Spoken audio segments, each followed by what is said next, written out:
Hello student, आज हम लोग बोर्ड प्रश्न पत्र 2023 का सेट ए, बी और सी का प्रश्न क्रमांक 2 से प्रश्न क्रमांक 10 तक हल को देखेंगे। इसके पहले वीडियो में ना हम लोग बोर्ड प्रश्न पत्र 2023 का सेट ए का प्रश्न क्रमांक एक में जो ए बी सी था ना, उसका हम लोगों ने देखा था। तीनों सेट का, सेट ए का, सेट बी का और सेट सी का, तीनों का हम लोगों ने देखा था। इस वीडियो में हम लोग प्रश्न क्रमांक 2 से प्रश्न क्रमांक 10 तक के हल को देखेंगे और उसे समझने की कोशिश करेंगे। तो चलिए, तो मैं क्या करूँगा, मैं ना ब्लू पेन से क्या करूँगा, सेट ए के क्वेश्चन को बनाऊँगा, ब्लैक पेन से सेट बी के, एंड रेड पेन से सेट सी क्वेश्चन को बनाऊँगा। चलिए स्टार्ट करते हैं। प्रश्न क्रमांक 2 को मैं क्या करूँगा, क्वेश्चन कॉपी में लिख लूँगा और उसके बाद आपको आंसर बताऊँगा, ठीक है। देखिए प्रश्न क्रमांक 2 क्या बोल रहा है। प्रश्न क्रमांक 2 बोल रहा है, यदि बहुपद पी एक्स बराबर एक्स का घात 3 माइनस 5x धन 6 है तो पी शून्य तथा पी एक का मान ज्ञात कीजिए। तो देखिए बहुत आसान है बच्चे, यहाँ पर करते क्या है, हम लोग पहले तो लिखते हैं कि दिया हुआ बहुपद जो है ना वो लिखते हैं। तो बोलेंगे पी एक्स बराबर एक्स का घात 3 माइनस 5x धन 6। देखिए तो ये दिया हुआ है इतना, तो हम लोग करते क्या है, तो ना जो मेरा ना पहले का वीडियो देखा हुआ है ना वो इस क्वेश्चन को आराम से बना देगा। देखिए इस क्वेश्चन में क्या है बच्चे, इस क्वेश्चन में P0 और P1 का मान क्या करना है, ज्ञात करना है। तो हम देखेंगे ना कि ना यहाँ पर P की तुलना P से हो गई और x की तुलना किससे हो जाएगी, 0 से। तो हम लोग क्या करेंगे, हम लोग बोलेंगे कि दिए गए बहुपद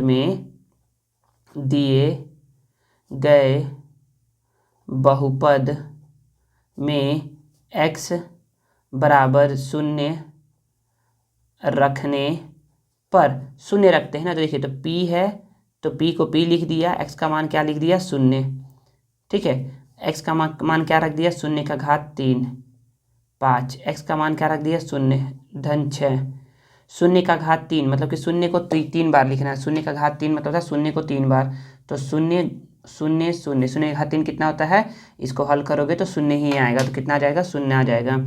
और 5 गुणे 0 क्या होता है, 0 होता है प्लस 6। तो 0 में से 0 को घटाओगे, 0 का कोई मतलब नहीं हुआ तो बच गया 6, तो इसका आंसर क्या आ जाएगा, 6 आ जाएगा। तो ये तो हमसे पहला निकल गया, ठीक है। अब दूसरा क्या बोल रहा है, दूसरा बोल रहा है कि P1 का भी मान ज्ञात करना है।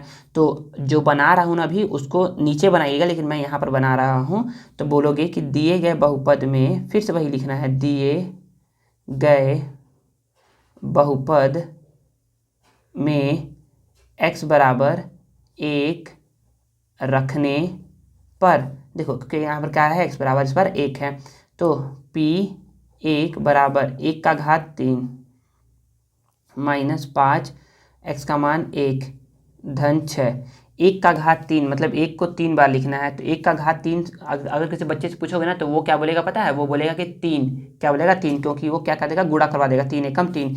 नहीं बच्चे, 1 का घात 3 का मतलब होता है कि 1 को 3 बार लिखना है, 1 को 3 बार लिखना है। तो 1 गुणे 1 गुणे 1 कितना होता है बच्चे, 1 ही आता है। कितना आता है, 1 आता है। तो यहाँ पर 1 हो गया, 5 एकम 5 और धन 6। तो 1 माइनस 5, एक में से 5 को घटाओगे ना तो कितना आएगा, -4 आएगा और धन 6। और यहाँ पर -4 और धन 6 कितना होता है बच्चे, 2 होता है। तो आपका 2 उत्तर आ गया, ठीक है ना। तो अब आप लिखोगे कि अतः P0 का मान 6 तथा P1 का मान 2 प्राप्त होता है। और ये आपका क्या आ गया, उत्तर आ गया, ठीक है। चलिए जो ऐसा ही प्रश्न है ना सेट बी में, उसको हल करते हैं। और उसको हल करने से पहले क्या करिए, आप उसको खुद से पहले हल करिएगा। चलिए तो हल करते हैं उसको। देखिए तो जैसा सेट ए का प्रश्न था वैसा ही सेट बी में भी प्रश्न है, प्रश्न क्रमांक 2 है, ठीक है ना। तो यहाँ पर क्या रखे थे, x बराबर 0 रखे थे, यहाँ पर x बराबर क्या रखेंगे, 0 रखेंगे। यहाँ पर x बराबर 1 रखे थे, यहाँ पर x बराबर क्या रखेंगे, -1 रखेंगे। तो हल करते हैं और समझते हैं इसको। तो देखिए यहाँ पर क्या दिया हुआ है, यहाँ दिया है कि px बराबर क्या दिया है, 2x का घात 3 धन 3x धन 7, ठीक है। तो यहाँ पर बोलोगे कि दिए गए बहुपद में x बराबर 0 रखने पर तो रखो शून्य। तो यहाँ पर p तो p है, x बराबर क्या रख दिए, शून्य रख दिए। देखिए ना बच्चे, ना सभी में ना स्मॉल p छोटा p बना हुआ है, तो अपना अपना हमेशा ना छोटा p लिखना ना, ठीक है ना। अगर मैं गलती से बड़ा p भी लिख दूँ तो आप समझना कि छोटा p ही है, क्योंकि क्वेश्चन में क्या है, प्रश्न में छोटा p दिया हुआ है, छोटा p दिया हुआ है, ठीक है। तो यहाँ पर बोला गया है कि 2 को 2 लिख दिए, गुणे x का मान है 0 का घात 3 धन 3 गुणे x का मान है 0 धन 7। तो 2 को तो 2 लिख दिए, और x 0 का घात 3, देखिए ना 0 का घात 3 कितना होता है बच्चे, 0 होता है, तो यहाँ पर 0 लिख दिया। 3 गुणे 0 कितना होता है बच्चे, 0 होता है, धन 7। 2 गुणे 0 0 हो गया, और धन 0 धन 7, 0 धन 7 कितना होता है बच्चे, 7 होता है, कितना होता है 7। यहाँ पर 7 उत्तर आ गया। वैसे ही जो मैं यहाँ पर बनाने जा रहा हूँ उसको नीचे बनाइएगा, ठीक है ना, यहाँ पर आपको दिखने के लिए। तो बोलोगे कि दिए गए बहुपद में x बराबर -1 रखने पर, क्या क्या बोलेंगे, x बराबर अब क्या रखना है, -1 रखना है। तो p को तो p लिख दिए, और x बराबर क्या रख दिए बच्चे, -1। तो देखिए यहाँ पर 2 था तो 2 लिख दिए, x बराबर -1 का घात 3, ठीक है। फिर यहाँ पर क्या है, प्लस है, प्लस 3 को 3 लिख दिए, x का घात मतलब कि x के जगह पे -1, और धन 7। तो 2 को 2 गुणे -1 का घात 3 कितना होता है बच्चे, -1 का घात 3 मतलब -1 को 3 बार लिखना है। देखिए -1 का घात 3 क्या होता है, तो बोलोगे बच्चे -1 को ना 3 बार लिखना है, तो लिख देते हैं -1 को 3 बार। तो देखिए माइनस माइनस ये हो गया प्लस, क्या बच गया यहाँ पर, माइनस बच गया, और 1 गुणे कितना होता है, 1 होता है। तो यहाँ पर क्या आ जाएगा बच्चे, यहाँ पर आ जाएगा -1, क्या आ गया यहाँ पर -1, और प्लस माइनस क्या हो गया, माइनस हो गया, 3 एकम कितना हो गया, 3 हो गया, और धनात्मक में 7। अब देखिए यहाँ पर 2 एकम 2, प्लस माइनस माइनस, यहाँ पर -3 धन 7। अब देखिए आगे क्या है, तो यहाँ पर बोलोगे ना -2 -3 ये होता है -5, और धनात्मक में है 7। तो -5 धनात्मक 7 ये कितना होता है, 2 होता है, कितना होता है, 2 होता है। तो यहाँ पर भी वैसे ही लिख दोगे, तो यहाँ पर लिख सकते हो ऐसा करके कुछ अलग, अतः p शून्य तथा p -1 का मान क्रमशः 7 व 2 प्राप्त होता है। और यहाँ पर क्या आ गया, उत्तर आ गया, ठीक है ना। चलिए अब हम लोग सेट सी के प्रश्न को हल करते हैं रेड पेन से। देखिए अब यहाँ पर क्या दिया है कि यदि बहुपद px बराबर 3x² - x -5 है तो p शून्य तथा p1 का मान ज्ञात करिए। तो देखिए बहुत आसान है, वैसे ही लिखते हैं जैसे इसको लिखे थे। तो लिखेंगे कि px बराबर 3x² - x -5 है, ठीक है ना। तो यहाँ पर आप क्या लिखेंगे, पहली बार लिखेंगे x = 0। देखिए ना बच्चे, आपने इसको खुद से पहले बनाइए, अगर बना लेते हैं ना तो उसको चेक करिए कि क्या आपने सही बनाया है या नहीं बनाया है। सही बनाया है इसका मतलब ये है कि आपको ये क्वेश्चन समझ में आ गया है, और अगर एग्जाम में ऐसा क्वेश्चन आता है तो आप उसको पक्का बना लेंगे, ठीक है ना। देखिए तो यहाँ पर बोलेंगे कि दिए गए बहुपद में x बराबर 0 रखने पर, 0 रखते हैं तो p से 0 क्यों, क्योंकि यहाँ पर 0 दिया है ना, तो x बराबर 0 रख दिए। यहाँ पर है 3 गुणे 0 का घात 2 -0 -5। 3 0 का घात 2 बच्चे कितना होता है, 0 ही होता है, क्योंकि देखिए बच्चे 0 को अगर आप 2 बार लिखोगे ना तो 0 गुणे 0 कितना होता है, 0 होता है, ठीक है ना। 0 का घात 2 कितना हो गया, 0 हो गया। यहाँ पर 0 -0 -5, तो यहाँ पर 3 गुणे 0 0 -0 -5, तो 0 -0 0 हो गया, इसको भूल जाओ, 0 है मतलब उसको छोड़ दो, यहाँ पर उसको कुछ मत करो। और यहाँ पर है -5, तो यहाँ पर क्या आ जाएगा, -5, ठीक है। अब यहाँ पर देखिए इसको नीचे बनाइएगा ना, पहले ही बोल रहा हूँ कि इसको नीचे जो यहाँ बनाने जा रहा हूँ उसको नीचे बनाइएगा, ठीक है। तो बोलो फिर से यहाँ भी बोलोगे कि दिए गए बहुपद में x बराबर 1 रखने पर, देखिए 1 रखेंगे तो यहाँ पर बोलेंगे कि p1, यहाँ पर क्या है, देखिए बच्चे यहाँ 3 है तो 3 गुणे x का मान क्या है, 1 का घात 2 माइनस का मान है 1 -5। 1 का घात 2 कितना होता है बच्चे, 1 का घात 2 होता है 1 गुणे 1, तो 1 गुणे कितना होता है, 1 होता है, क्या होता है, 1 होता है। तो यहाँ 3 × 1 और यहाँ पर -1 -5 था ही। 3 × 1 3 हो गया, -1 -5, 3 में से 1 जाएगा तो कितना आएगा, 2 आएगा, और यहाँ पर है -5, और 2 -5 कितना होता है बच्चे, -3 होता है। अगर देखो जो आपको इसमें अगर सॉल्व करने में दिक्कत आता है ना कि ये -3 कैसे आ गया, देखिए ना बच्चे ऐसे करते हैं, एक बार समझिएगा, समझा रहा हूँ, बहुत आसान है। इसको ना देखिए, इसको समझिए ना पहले कैसे है, तो पहले इसका पहले मैं आंसर लिख देता हूँ। तो बोलोगे कि अतः P0 तथा P1 का मान क्रमशः -5 व -3 प्राप्त होता है, और ये आपका आ जाएगा उत्तर। अब देखिए ना बच्चे, मैं इसको समझा रहा हूँ ना कि ना जिसको इसमें दिक्कत होता है कि सर यहाँ -5 कैसे आ गया, -3 कैसे आ गया, देखिए ना यहाँ देखिए, यहाँ पर क्या है, कुछ नहीं है मतलब प्लस है, कुछ नहीं मतलब प्लस है। तो बोलोगे कि प्लस, पहले तो एक एक रूल याद रखिए। क्या क्या याद रखना है बच्चे, रूल याद रखना है। कौन सा रूल, प्लस प्लस क्या होता है, प्लस, माइनस माइनस क्या होता है बच्चे, प्लस, और प्लस माइनस क्या होता है बच्चे, माइनस, और माइनस प्लस क्या होता है बच्चे, माइनस होता है ना बच्चे। ये रूल याद रखिए, आपका तुरंत बन जाएगा। Plus plus plus, minus minus plus, और प्लस माइनस माइनस, और माइनस प्लस माइनस होता है। तो देखिए यहाँ पर मैं बोल रहा हूँ कि प्लस माइनस, यहाँ भूल जाइए, यहाँ -5 लिखा भी है, तो प्लस माइनस क्या होता है बच्चे, माइनस होता है। तो 3 में से 1 को माइनस करो, कितना आएगा, 2 आएगा। बड़ा संख्या देखो क्या है, दोनों में 3 है, 3 के आगे है धनात्मक का चिन्ह, तो यहाँ पर लग जाएगा धनात्मक का चिन्ह, ठीक है। यहाँ पर देखोगे -5 भी था। प्लस माइनस क्या होता है बच्चे, माइनस होता है। तो 5 में से 2 गया तो 3 आ गया, और बड़ा संख्या क्या है, 5 है, चिन्ह ऋणात्मक का, तो ऋणात्मक लग गया, ठीक है ना। यहाँ पर तो हो गया था, आसान था यहाँ पर।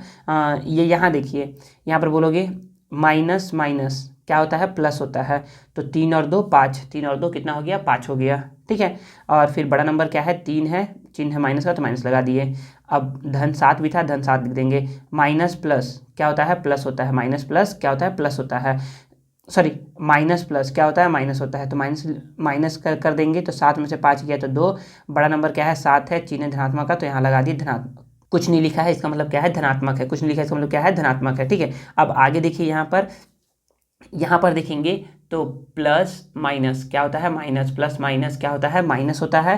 तो 5 में से 1 गया तो कितना आ गया, 4 आ गया, 5 में से 1 गया तो कितना आ गया, 4 आ गया। बड़ा नंबर क्या है, 5 है, चिन्ह है घटाव का, तो घटाव लग गया, माइनस लग गया। यहाँ पर +6 भी था, तो माइनस प्लस क्या होता है, माइनस होता है। 6 में से 4 गया तो 2, बड़ा नंबर है 6, 6 का चिन्ह है प्लस का, तो यहाँ पर प्लस लग गया, ठीक है। तो आई थिंक इतना तो समझ में आता होगा आप लोगों को। चलिए अब हम लोग प्रश्न 3 की ओर बढ़ते हैं, उसको समझते हैं। देखिए प्रश्न 3 बोल रहा है, मान ज्ञात कीजिए। इसका मान ज्ञात करना, तो मान कैसे ज्ञात करेंगे, देखिए बता रहे हैं, बहुत आसान है। सेक थीटा बटे cosec 90 minus theta plus cosec theta बटे सेक 90 माइनस थीटा। तो पहले तो जो क्वेश्चन रहता है ना, उस क्वेश्चन को पहले लिखते हैं। तो यहाँ लिख देते हैं, यहाँ पर है सेक थीटा बटे कॉसेक 90 माइनस थीटा, ठीक है, धन कॉसेक थीटा बटे सेक 90 माइनस थीटा। तो देखिए अब बच्चे यहाँ पर क्या है, यहाँ नहीं, यहाँ देखिए, सेक थीटा को लिख दिए, sec theta, cosec 90 minus theta, cosec 90 minus theta, cosec 90 minus theta होता है बच्चे सेक थीटा, कितना होता है, सेक थीटा ही होता है। सर ये कैसे पता कि cosec 90 minus theta sec theta होता है, बता रहे हैं अभी। और कॉसेक थीटा को कॉसेक थीटा लिख दिए, और सेक 90 माइनस थीटा ये होता है, सेक 90 माइनस थीटा होता है बच्चे कॉसेक थीटा। देखिए क्या होता है बच्चे, होता ये है ना कि ना यहाँ पर एक सूत्र होता है। सूत्र क्या होता है, सूत्र होता है कि चूंकि इसको क्या करेंगे, इसको नीले पेन से ही लिखेंगे ना, ये लिखना बहुत ज़रूरी है, एग्जाम में जब आएगा क्वेश्चन तो इसको लिखना बहुत जरूरी है। तो बोलोगे चूंकि सेक 90 माइनस थीटा ये क्या होता है बच्चे, कॉसेक थीटा होता है, व कॉसेक 90 माइनस थीटा ये क्या होता है बच्चे, सेक थीटा होता है। तो यहाँ पर देखने वाली बात ये है ना कि सेक किस में चेंज होता है, कॉसेक में, और कॉसेक किस में चेंज होता है बच्चे, सेक में। तो सेक 90 माइनस थीटा कितना आता है, कॉसेक थीटा आता है, और कॉसेक 90 माइनस थीटा कितना आता है, सेक थीटा आता है। समझ में आ गया। ये ऊपर नीचे क्या हो जाएगा, सेक थीटा क्या हो जाएगा, कट जाएगा, कट जाएगा तो मतलब कि एक है। जैसे x बटे x करता है तो कितना आता है उत्तर 1 आता है ना। तो वैसे ही ना इसको मत लिखिएगा, इसको समझाने के लिए बस। तो ऐसे यहाँ कट के 1 आ गया धनात्मक कॉसेक थीटा कट गया, कितना आ गया आंसर 1 आ गया। तो 1 और 1 2 हो गया। तो बोलोगे कि अतः सेक थीटा बटे कॉसेक 90 माइनस थीटा धनात्मक कॉसेक थीटा बटे सेक 90 माइनस थीटा का मान 2 प्राप्त होता है। ये कितना आ गया उत्तर आ गया, ठीक है ना। अब ऐसा ही प्रश्न जो सेट बी में है उसको हल करते हैं और उसको समझते हैं। देखिए अब आगे क्या बोला जा रहा है, सेट बी का ये प्रश्न है। तो पहले इस प्रश्न को आप खुद से बनाइए, अगर बना ले रहे हैं तो अच्छी बात है, नहीं तो समझिए। देखिए तो जैसा ये प्रश्न था ना वैसे ये भी प्रश्न है। तो पहली बार तो हम प्रश्न लिखते हैं। तो प्रश्न लिखेंगे साइन थीटा बटे यहाँ पर है कॉस 90 माइनस थीटा अंश धन यहाँ पर लिख दिए कॉस थीटा और यहाँ पर लिख दिए साइन 90 अंश माइनस थीटा। देखिए ना बच्चे यहाँ पर समझिएगा, यहाँ पर समझना क्या है कि साइन थीटा को तो लिख दिए हम लोग साइन थीटा, ठीक है। और cos 90 minus theta, cos 90 minus theta ये होता है बच्चे साइन थीटा के बराबर, ठीक है ना। धनात्मक और कॉस थीटा को लिख दिए cos theta. Sine 90 minus theta, sine 90 minus theta ये होता है बच्चे कॉस थीटा के बराबर। जैसे यहाँ पर सूत्र था वैसे ही यहाँ पर भी क्या है सूत्र है। तो बस यहाँ पर लिखिए और इसको हल करिए, आपका आंसर आ जाएगा। तो देखिए हम इस चीज़ को लिखना बहुत ज़रूरी है कि चूँकि साइन 90 माइनस थीटा ये होता है कॉस थीटा के बराबर और वह कॉस 90 माइनस थीटा बराबर होता है साइन थीटा के बराबर। जिस सूत्र का यूज़ करते हैं आप किसी प्रश्न को हल करने में, उस सूत्र को लिखना बहुत ही ज़रूरी है, ठीक है। तो यहाँ पर क्या आ गया, साइन थीटा कट गया तो आ गया आंसर 1 और यहाँ से ये कट गया तो आ गया आंसर 1। तो 1 और 1 कितना आ गया 2 आ गया। तो बोलोगे कि अतः साइन थीटा बटे कॉस 90 माइनस थीटा अंश धन कॉस थीटा बटे साइन 90 माइनस थीटा अंश का मान 2 प्राप्त होता है। और यहाँ पर आ गया उत्तर, ठीक है ना। वैसे ही यहाँ पर भी क्या लिखिएगा, यहाँ पर लिखिएगा कि ये क्या है उत्तर है, ठीक है ना। ऐसे ही उत्तर लिखिएगा, ठीक है। चलिए अब हम लोग सेट सी के प्रश्न को हल करते हैं और उसको समझने की कोशिश करते हैं। तो देखिए सेट ए, सेट बी और सेट सी का क्वेश्चन तीनों एक ही जैसा है। तो यहाँ पर बोलोगे पहली बार तो प्रश्न लिखेंगे कि टेन थीटा बटे यहाँ पर आ जाएगा कॉट 90 माइनस थीटा अंश धन कॉट थीटा बटे यहाँ आ जाएगा टेन 90 माइनस थीटा अंश, ठीक है। तो यहाँ देखिए बच्चे टेन थीटा को तो लिख दिए टेन थीटा और कॉट 90 माइनस थीटा ये होता है बच्चे टेन थीटा के बराबर धनात्मक cot theta tan 90 minus theta होता है बच्चे कॉट थीटा के बराबर, ठीक है। तो यहाँ पर भी सूत्र लिखेंगे कि हम जानते हैं कि टेन 90 अंश माइनस थीटा ये होता है कॉट थीटा के बराबर व कॉट 90 माइनस थीटा अंश ये होता है टेन थीटा के बराबर। यहाँ पर क्या होगा टेन थीटा कट जाएगा तो आएगा आंसर 1 और यहाँ पर भी एक कट के आएगा आंसर 1। तो 1 और 1 क्या हो गया 2 आ गया। तो बोलोगे कि अतः टेन थीटा बटे कॉट 90 अंश माइनस थीटा धनात्मक कॉट थीटा बटे टेन 90 माइनस थीटा का मान 2 प्राप्त होता है। और यहाँ पर आप क्या लिख दोगे उत्तर लिख दोगे, ठीक है बच्चे। तो देखिए ना तो हम लोग को पता क्या चला, हम लोग पता ये चला ना कि टेन 90 माइनस थीटा होता है कॉट थीटा के इक्वल और कॉट 90 माइनस थीटा होता है टेन थीटा के इक्वल। मतलब कि टेन कॉट में चेंज और कॉट टेन में चेंज। वैसे ही साइन 90 माइनस थीटा का वैल्यू होता है कॉस थीटा और कॉस 90 माइनस थीटा का वैल्यू क्या होता है साइन थीटा। मतलब साइन कॉस में चेंज और कॉस साइन में चेंज। और वैसे ही यहाँ पर सेक कॉसेक में चेंज और कॉसेक सेक में चेंज। चलिए देखिए ना बच्चे, यहाँ पर प्रश्न पाँचवां और यहाँ पर छठवां लिखा है। इसका मतलब ये नहीं कि पाँचवां और छठवां प्रश्न बता रहा हूँ, बता ही रहा हूँ ना कि ना ऐसा प्रश्न मतलब कि सेट ए में ये जो प्रश्न तीसरे नंबर पे था ना, ऐसा ही प्रश्न सेट बी में पाँचवें नंबर पर पूछा गया है। तो इसलिए हमारा पाँचवां नंबर लिखा हूँ, ठीक है ना, और छठवां नंबर यहाँ पर लिखा हूँ कि ऐसा ऐसा प्रश्न छठवें नंबर पर पूछा गया था। चलिए अब हम लोग सेट ए का प्रश्न चौथा को हल करते हैं और समझते हैं। देखिए अब बोला जा रहा है कि आंकड़े 6, 8, 20, पी 6 और 10 का समांतर माध्य 20 है, तो पी का मान ज्ञात करना है। जहाँ पर पी जो अननोन वैल्यू है ना, मतलब जिसका हम लोगों को पता नहीं है, जिसका मान पता नहीं है, उसका मान ज्ञात करना है। तो बहुत ही आसान है। तो हम बोलेंगे कि समांतर माध्य बराबर, समांतर माध्य बराबर सूत्र क्या होता है, सभी आंकड़ों का योग बटे आंकड़ों की संख्या। भाई देखो ना, समांतर माध्य का ना एक और तरीके से लिखते हैं, सभी प्रेक्षणों का योग बटे प्रेक्षणों की संख्या। तो प्रेक्षणों बोलो या आंकड़ों बोलो, दोनों सेम सेम है। तो समांतर माध्य बराबर होता है सभी आंकड़ों का योग बटे आंकड़ों की संख्या। समांतर माध्य कितना दिया है, 20 दिया है, तो 20 लिख दिए यहाँ पर। सभी आंकड़ों का योग मतलब कि 6 धन 8 धन 20 धन पी धन 6 धन 10 बटे आंकड़ों की संख्या 1 2 3 4 5 6, ठीक है ना। अब करवाएंगे 20 को 20 लिख दिए, बराबर बराबर। यहाँ पर देखिए 6 धन 8, 8 और 6 हो गया 14, 14 और 6 हो गया 20, 20 और 20 हो गया 40, 40 और 10 हो गया 50। तो यहाँ आ गया 50 धन पी बटे 6। अब करवाएंगे तिर्यक गुणा। क्या करवाएंगे, तिर्यक गुणा। गुणा इसके नीचे ना एक लिख सकते हैं ना, तो तिर्यक गुणा में 6 का गुणा 20 के साथ और 1 का गुणा 50 धन पी के साथ।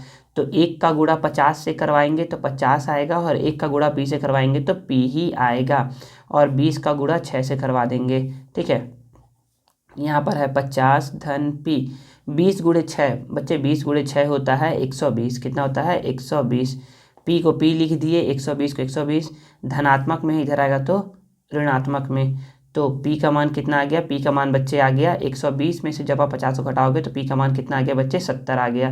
पी का मान कितना आ गया, 70 आ गया, ठीक है। तो बोला जा रहा है कि पी का मान ज्ञात कीजिए, तो बोलोगे कि अतः पी का मान 70 प्राप्त होता है, और ये आपका क्या आ गया, उत्तर आ गया, ठीक है। चलिए अब हम लोग के क्या करते हैं, प्रश्न पाँचवा प्रश्न चौथा का ना जो सेट ए बी में और सी में क्वेश्चन आया है उसको हल करते हैं। देखिए बी में बोला जा रहा है आंकड़े 3, 8, 10, पी 5 तथा 4 का समांतर माध्य 15 है, तो पी का मान ज्ञात करना है। तो same to same set A के जैसा ही है। तो सेट ए का जैसे प्रश्न को हल किया गया था ना, वैसा ही इसको भी हल करूंगा। देखिए समांतर माध्य का सूत्र मैंने पहले ही लिख दिया है। समांतर माध्य का सूत्र है सभी आंकड़ों का योग बटे सभी आंकड़ों की संख्या। और सेट सी में भी कुछ वैसे ही है। सेट सी में भी आंकड़े दिए हुए हैं और उसमें एक पी का मान दिया हुआ नहीं है, और बोल रहा है कि समांतर माध्य अगर 15 है तो पी का मान ज्ञात करना है। तो सेम वैसे तरीके से जैसे इसको हल किए थे वैसे इसको हल करते हैं। तो बोलेंगे कि यहाँ पर समांतर माध्य कितना दिया है, समांतर माध्य दिया है 15। सभी आंकड़ों का योग मतलब कि 3 धन 8 धन 10 धन पी धन 5 धन 4, आंकड़ों की संख्या 1 2 3 4 5 6, 6 है यहाँ पर। यहाँ लिख देंगे 15 बराबर 3 + 8 11, 11 में 10 जोड़ेंगे तो 21, 21 में 5 जोड़ देंगे तो 21 और 5 हो गया 26, 26 और 4 हो गया 30, 30 धन, और यहाँ पर है पी बटे 6। क्या करवाएंगे, अब तिर्यक गुणा करवाएंगे। 6 का गुणा 15 के साथ और 1 का गुणा 30 के साथ। 1 का गुणा करवाएंगे 30 के साथ तो 30 होता है, और 1 का गुणा करवाएंगे पी के साथ तो पी होता है। 15 गुणे 6, 15 गुणे 6 करवाना है तो 15 गुणे 6 लिख दो, ठीक है ना। 30 को लिख दिया 30, पी को लिख दिया पी। 15 छिका 90 होता है, 15 छिका क्या होता है 90 होता है, तो 90 को 90 लिख दिया। पी को यहीं छोड़ देते हैं। यहाँ पर 90 धनात्मक में 30 है ना, तो इस साइड जाएगा तो क्या हो जाएगा, ऋणात्मक में 30 हो जाएगा, ठीक है। तो पी का मान कितना आ गया बच्चे, 60 आ गया। पी का मान कितना आ गया, 60 आ गया। यहाँ पर अंश नहीं आएगा, बस 60 आएगा। कितना आएगा, 60 आएगा। तो बोलोगे कि अतः पी का मान 60 प्राप्त होता है। और यहाँ क्या आ गया हमारा, ये उत्तर आ गया, ठीक है ना। होता है प्राप्त में एक आ की मात्रा है, ठीक है। वैसे ही हम लोग सेट सी के प्रश्न को हल करते हैं। तो समांतर माध्य कितना दिया है, यहाँ पर समांतर माध्य दिया है 15, 15 लिख दिया हम लोगों ने। यहाँ पर दिया है कि 5 धन 8 धन पी धन 17 धन 6 धन 4 और बटे हो गया 1 2 3 4 5 6। देखिए ना, ये प्रश्न ऐसा है ना कि इसमें सभी में ना आंकड़ों की संख्या 6 ही दी हुई है, तो कुछ भी आ सकता है। तो यहाँ पर 15 को लिख दिया 15 और बराबर 8 और 5, 8 और 5 हो गया 13, 13 और 17 हो गया 30, 30 और 6 हो गया 36, 36 और 4 हो गया 40। तो 40 धन पी बटे 6। क्या करवाऊंगा तिरय गुणा। क्या करवाऊंगा तिरय गुणा। तो तिरय गुणा में क्या करेंगे बच्चे, 15 का गुणा 6 के साथ और 1 का गुणा 40 के साथ। तो 1 का करवाऊंगा तो 40 से कम 40, 1 गुणा पी के साथ तो पी आ जाएगा। और 15 और 6 यहाँ पर लिख दूंगा। 40 को लिख दिया 40, धन है धन, पी है पी, 15 छिका 90 होता है, 15 छिका 90 होता है। तो पी को पी छोड़ दिया, 90 को 90 लिख दिया। और यहाँ 40 धनात्मक में है, इधर जाएगा तो ऋणात्मक में। तो पी का मान क्या आ गया बच्चे, 90 में से 40 जाएगा तो कितना आता है, 50 आता है। 90 में से 40 जाएगा तो 50 आता है। तो पी का मान कितना आ गया बच्चे, 50 आ गया। तो बोलोगे कि अतः पी का मान 50 प्राप्त होता है। और ये क्या आ गया हमारा, यहाँ पर ये उत्तर आ गया, ठीक है। तो देखिए ना बच्चे, जो प्रश्न जो ना सेट ए का जो प्रश्न चौथा था ना, इसमें ना 6वें में दिया था, इसलिए यहाँ पर 6वां लिखा हूँ। और सी में 5वें पे दिया था, इसको 5वां लिखा हूँ। अब हल करते हैं हम लोग सेट ए का प्रश्न 5वां को और उसको समझते हैं। देखिए प्रश्न 5वां क्या बोल रहा है, प्रश्न 5वां बोल रहा है दो बिंदुओं P 2,1 तथा Q 5,7 से जाने वाली रेखा की प्रवणता ज्ञात कीजिए। तो मैंने बताया था ना कि ना, जब मैं ना ये वाला वीडियो लेकर के आऊँगा ना, तो उसमें मैंने बताया था ना कि ना प्रवणता हम लोग एक तो रेखा का समीकरण दिया रहेगा उससे निकाल सकते हैं, और दूसरा हम लोग जब दो बिंदु दिया रहेगा तो उससे भी हम लोग क्या क्या निकाल सकते हैं, प्रवणता निकाल सकते हैं। प्रवणता को ही ढलान बोलते हैं या ढाल बोलते हैं। क्या बोलते हैं, प्रवणता को ही ढलान या फिर ढाल बोलते हैं। तो देखिए बच्चे, प्रवणता निकालना है ना, तो वो बोलोगे कि दिए गए बिंदु क्या क्या है, P 2,1 तथा Q 5,7 है। तो बोलोगे कि यहाँ ये जो दो बिंदु दिए हैं ना, यहाँ से तुम बोलोगे x1 बराबर y1 बराबर x2 बराबर y2 बराबर। सर ये x1 y1 x2 y2 क्यों लिख रहे हैं बच्चे, देखिए ना, पहले तो ये जानिए कि जो पहला वैल्यू रहता है ना, पहला मान ये रहता है x का और दूसरा मान रहता है y का। ये पहला मान x का, दूसरा मान y का। तो बच्चे देखिए, ये क्या है, प्रथम बिंदु है, ये क्या है, प्रथम बिंदु है, इसलिए प्रथम बिंदु में x का मान 2 है और y का मान 1 है। ये द्वितीय बिंदु है, दूसरा बिंदु है। तो यहाँ पर x का मान कितना है, 5 है और y का मान कितना है, 7 है। तो बोलोगे कि प्रवणता प्रवणता प्रवणता या फिर ढलान बोल लो, ढलान बोल लो या फिर ढाल बोल लो। आपको लिखना कोई एक ही चीज़ है, जो प्रश्न पूछेगा, प्रश्न पूछ रहा है प्रवणता, तो आपको बस प्रवणता लिखना है। मैंने बताया कि प्रवणता को ही ढलान भी बोलते हैं, ढाल भी बोलते हैं। तो प्रवणता को लिखते हैं m से, तो m बराबर होता है y2 माइनस y1 बटे x2 माइनस x1, ठीक है। y2 का वैल्यू क्या है, 7 है, y1 का वैल्यू कितना है, 1 है, x2 का वैल्यू 5 है, x1 का वैल्यू कितना है, 2 है। 7 में से 1 गया तो 6, 5 में से 2 गया तो 3, 5 में से 2 गया तो 3, 3 एकम 3, 3 दूनी 6, तो 2/1, 2/1 मतलब कितना उत्तर आ गया, 2 आ गया। तो बोलोगे कि अतः दिए गए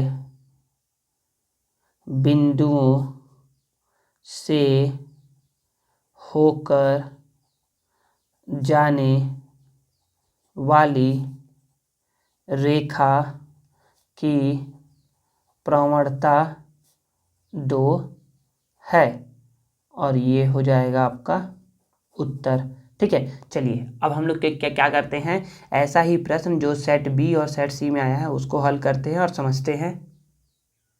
देखिए बच्चे, अब हम लोग क्या करते हैं, अब हम लोग ना सेट बी और सेट सी के प्रश्न को हल करते हैं। तो देखिए दोनों प्रश्न सेम टू सेम है जैसा सेट ए का था। तो आप लोग क्या करिए, पहले इन दोनों को खुद से बनाने की कोशिश करिए। अगर बना लेते हैं तो वेल एंड गुड, अगर नहीं बना पाते तो समझिए कि आपसे कहाँ गलती हुई है, कि आप क्यों नहीं बना पा रहे हैं, कहाँ समझने में दिक्कत हुई है। तो फिर से हम लोग वैसे ही बोलेंगे कि दिए गए बिंदु P 1,2 तथा Q 5,10 है। ठीक है। बोलेंगे कि यहाँ एक्स वाई। देखिए एक्स वाई सर क्यों लिया है, यहाँ पर और समझा दूँ जिसको मान लेने में दिक्कत हो रहा है। देखिए बच्चे क्या है ये, बच्चे ये ना देखिए ना, ये क्या है, ये प्रथम बिंदु है। क्या है ये सर, यहाँ कहीं लिखा तो नहीं है कि प्रथम बिंदु है। बच्चे तुम इसको भी मानोगे तो भी आंसर समान आएगा, इसको मानोगे तो भी आंसर समान आएगा। चलिए इस बार मैं क्या करता हूँ, इसको मान के बताता हूँ आपको कि ये प्रथम बिंदु ये है। आप किसी को भी मानिए, आंसर समान आएगा। प्रथम बिंदु ये है, क्या है, प्रथम बिंदु ये है, मान लेते हैं। तो प्रथम बिंदु ये है, तो प्रथम बिंदु मतलब कि इसे बोल दे रहा हूँ मैं x1, इसे y1, और द्वितीय बिंदु ये है तो इसको बोल दिया x2, इसे y2। यहाँ पर माना लिखिएगा ना, कि माना, ऐसा करके माना, ठीक है ना, माना। या यहाँ पर भी लिखिएगा माना करके, तो यहाँ पर भी लिख लीजिए माना, ठीक है ना। माना मतलब कि आप मान रहे हो, ठीक है ना। ये ऐसा दिया हुआ नहीं है कि प्रथम बिंदु ये दूसरे बिंदु, आप मान रहे हो, आप कुछ भी मान सकते हो, ठीक है। तो यहाँ पर देखिए प्रथम बिंदु ये है, तो पहला मान होता है x का, बताया हूँ ना बच्चे, पहला मान हमेशा होता है x का, दूसरा मान हमेशा होता है y का। पहला मान x, दूसरा मान y, यहाँ पर भी पहला मान x, दूसरा मान y होता है। तो बच्चे पहला मान x का है, तो मतलब कि यहाँ पर ये 5 हो गया, और यहाँ पर ये कितना हो गया, 10 हो गया। पहला प्रथम बिंदु माने हैं इसको बोलते द्वितीय बिंदु। पहला मान x का मतलब कि 1 हो गया, दूसरा मान y का मतलब कि 2 हो गया, ठीक है ना। इतना समझ में आ गया। तो अब हम लोग बोलते हैं कि प्रवणता का सूत्र होता है। प्रवणता का सूत्र क्या होता है, तो बोलोगे प्रवणता ज्ञात करना है, तो बोलोगे कि प्रवणता m बराबर सूत्र होता है y2 माइनस y1 बटे x2 माइनस x1। y2 है 2, माइनस y1 है 10, x2 है 1, माइनस x1 है कितना, 5, ठीक है। तो 2 में से 10 को घटाओगे तो देखो सिखाया था ना अभी कि प्लस माइनस माइनस होता है, तो 10 में से 2 गया तो 8, बड़ा संख्या है 10, चिन्ह ऋणात्मक तो ऋणात्मक, प्लस माइनस होता है माइनस, तो 5 में से 1 गया तो 4, बड़ा संख्या है 5, चिन्ह ऋणात्मक तो ऋणात्मक, ठीक है। तो माइनस से ये माइनस क्या हो गया, कट गया। तो 4 एकम 4, 4 दूनी 8, 4 एकम 4, 4 दूनी 8। तो अब आप बोल सकते हो कि यहाँ पर क्या आ गया, यहाँ पर आ गया 2/1, और 2/1 कितना होता है बच्चे, 2/1 बच्चे 2 ही होता है। 2/1 कितना होता है, 2/1 2 होता है। तो क्या सर सभी का आंसर क्या 2 ही 2 आएगा, क्या नहीं बच्चे, देखो इसका भी 2 आया था, इसका भी 2 आया था, नहीं जरूरी नहीं, कुछ भी आ सकता है, ठीक है। तो बोलोगे कि अतः दिए गए बिंदुओं से होकर जाने वाली रेखा की प्रवणता 2 है। और ये क्या हो गया बच्चे, ये हो गया उत्तर, ठीक है। समझ में आ गया बच्चे। तो ये हमारा हो गया उत्तर। तो अगर कोई बच्चा के क्या किया जाता, कोई बच्चा इसको x1, इसको x1, इसको y1, इसको x2 y2 मानता ना, तो यहाँ पर कुछ ऐसा बनता। देखिए बता दे रहे हैं, सूत्र तो वही लगता, सूत्र तो हमेशा वही लगेगा ही लगेगा। यहाँ पर x2 माइनस x1, तो यहाँ पर होता क्या, यहाँ पर लिखते 10 माइनस 2, और यहाँ पर 5 माइनस 1, यहाँ पर 8/4, यहाँ पर 4 1 जा 4 2 जा, यहाँ पर 2/1, डेट इज 2 आंसर। ऐसा उसका आंसर बनता, ठीक है ना। तो चलो, तो बता दिया हम दोनों से। इस बार क्या करते हैं, इस बार भी फिर वैसे ही कुछ भी, मतलब कि अब अपने मन से ना, जिसको भी मानने का मन उसको मानो। तो फिर जैसा यहाँ पर लिखा गया वैसे ही लिख दो कि दिए गए बिंदु P 2,3 तथा Q 6,9 है। तो बोलोगे कि माना, क्या मानोगे, x1 बराबर y1 बराबर x2 बराबर y2 बराबर, देखिए x1 पहला मान x का, दूसरा मान y का, पहला मान x का, दूसरा मान y का, ठीक है ना बच्चे। ये हो गया हमारा x1 y1 और x2 y2 हो गया। तो आप बोलोगे कि प्रवणता का सूत्र होता है, प्रवणता m बराबर y2 माइनस y1 बटे x2 माइनस x1। y2 कितना है 9, y1 कितना है 3, x2 कितना है 6, x1 कितना है 2। 9 में से 3 गया 6, 6 में से 2 गया 4। अब दोनों आते 2 के पहाड़े में, तो 2 दूनी 4, 2 तिया 6, कितना आ गया 3/2 आ गया। ठीक है, तो बोलोगे कि अतः दिए गए बिंदुओं से होकर जाने वाली रेखा की प्रवणता 3/2 है। 3/2 है, और ये आपका क्या आ गया, यहाँ पर आप लिख दोगे कि ये हमारा उत्तर आ गया। ठीक है, तो आई थिंक आप लोग को समझ में आ गया होगा जो समझाया गया है। अब हम लोग क्या क्या करते हैं, सेट ए का प्रश्न 6वां को हल करते हैं।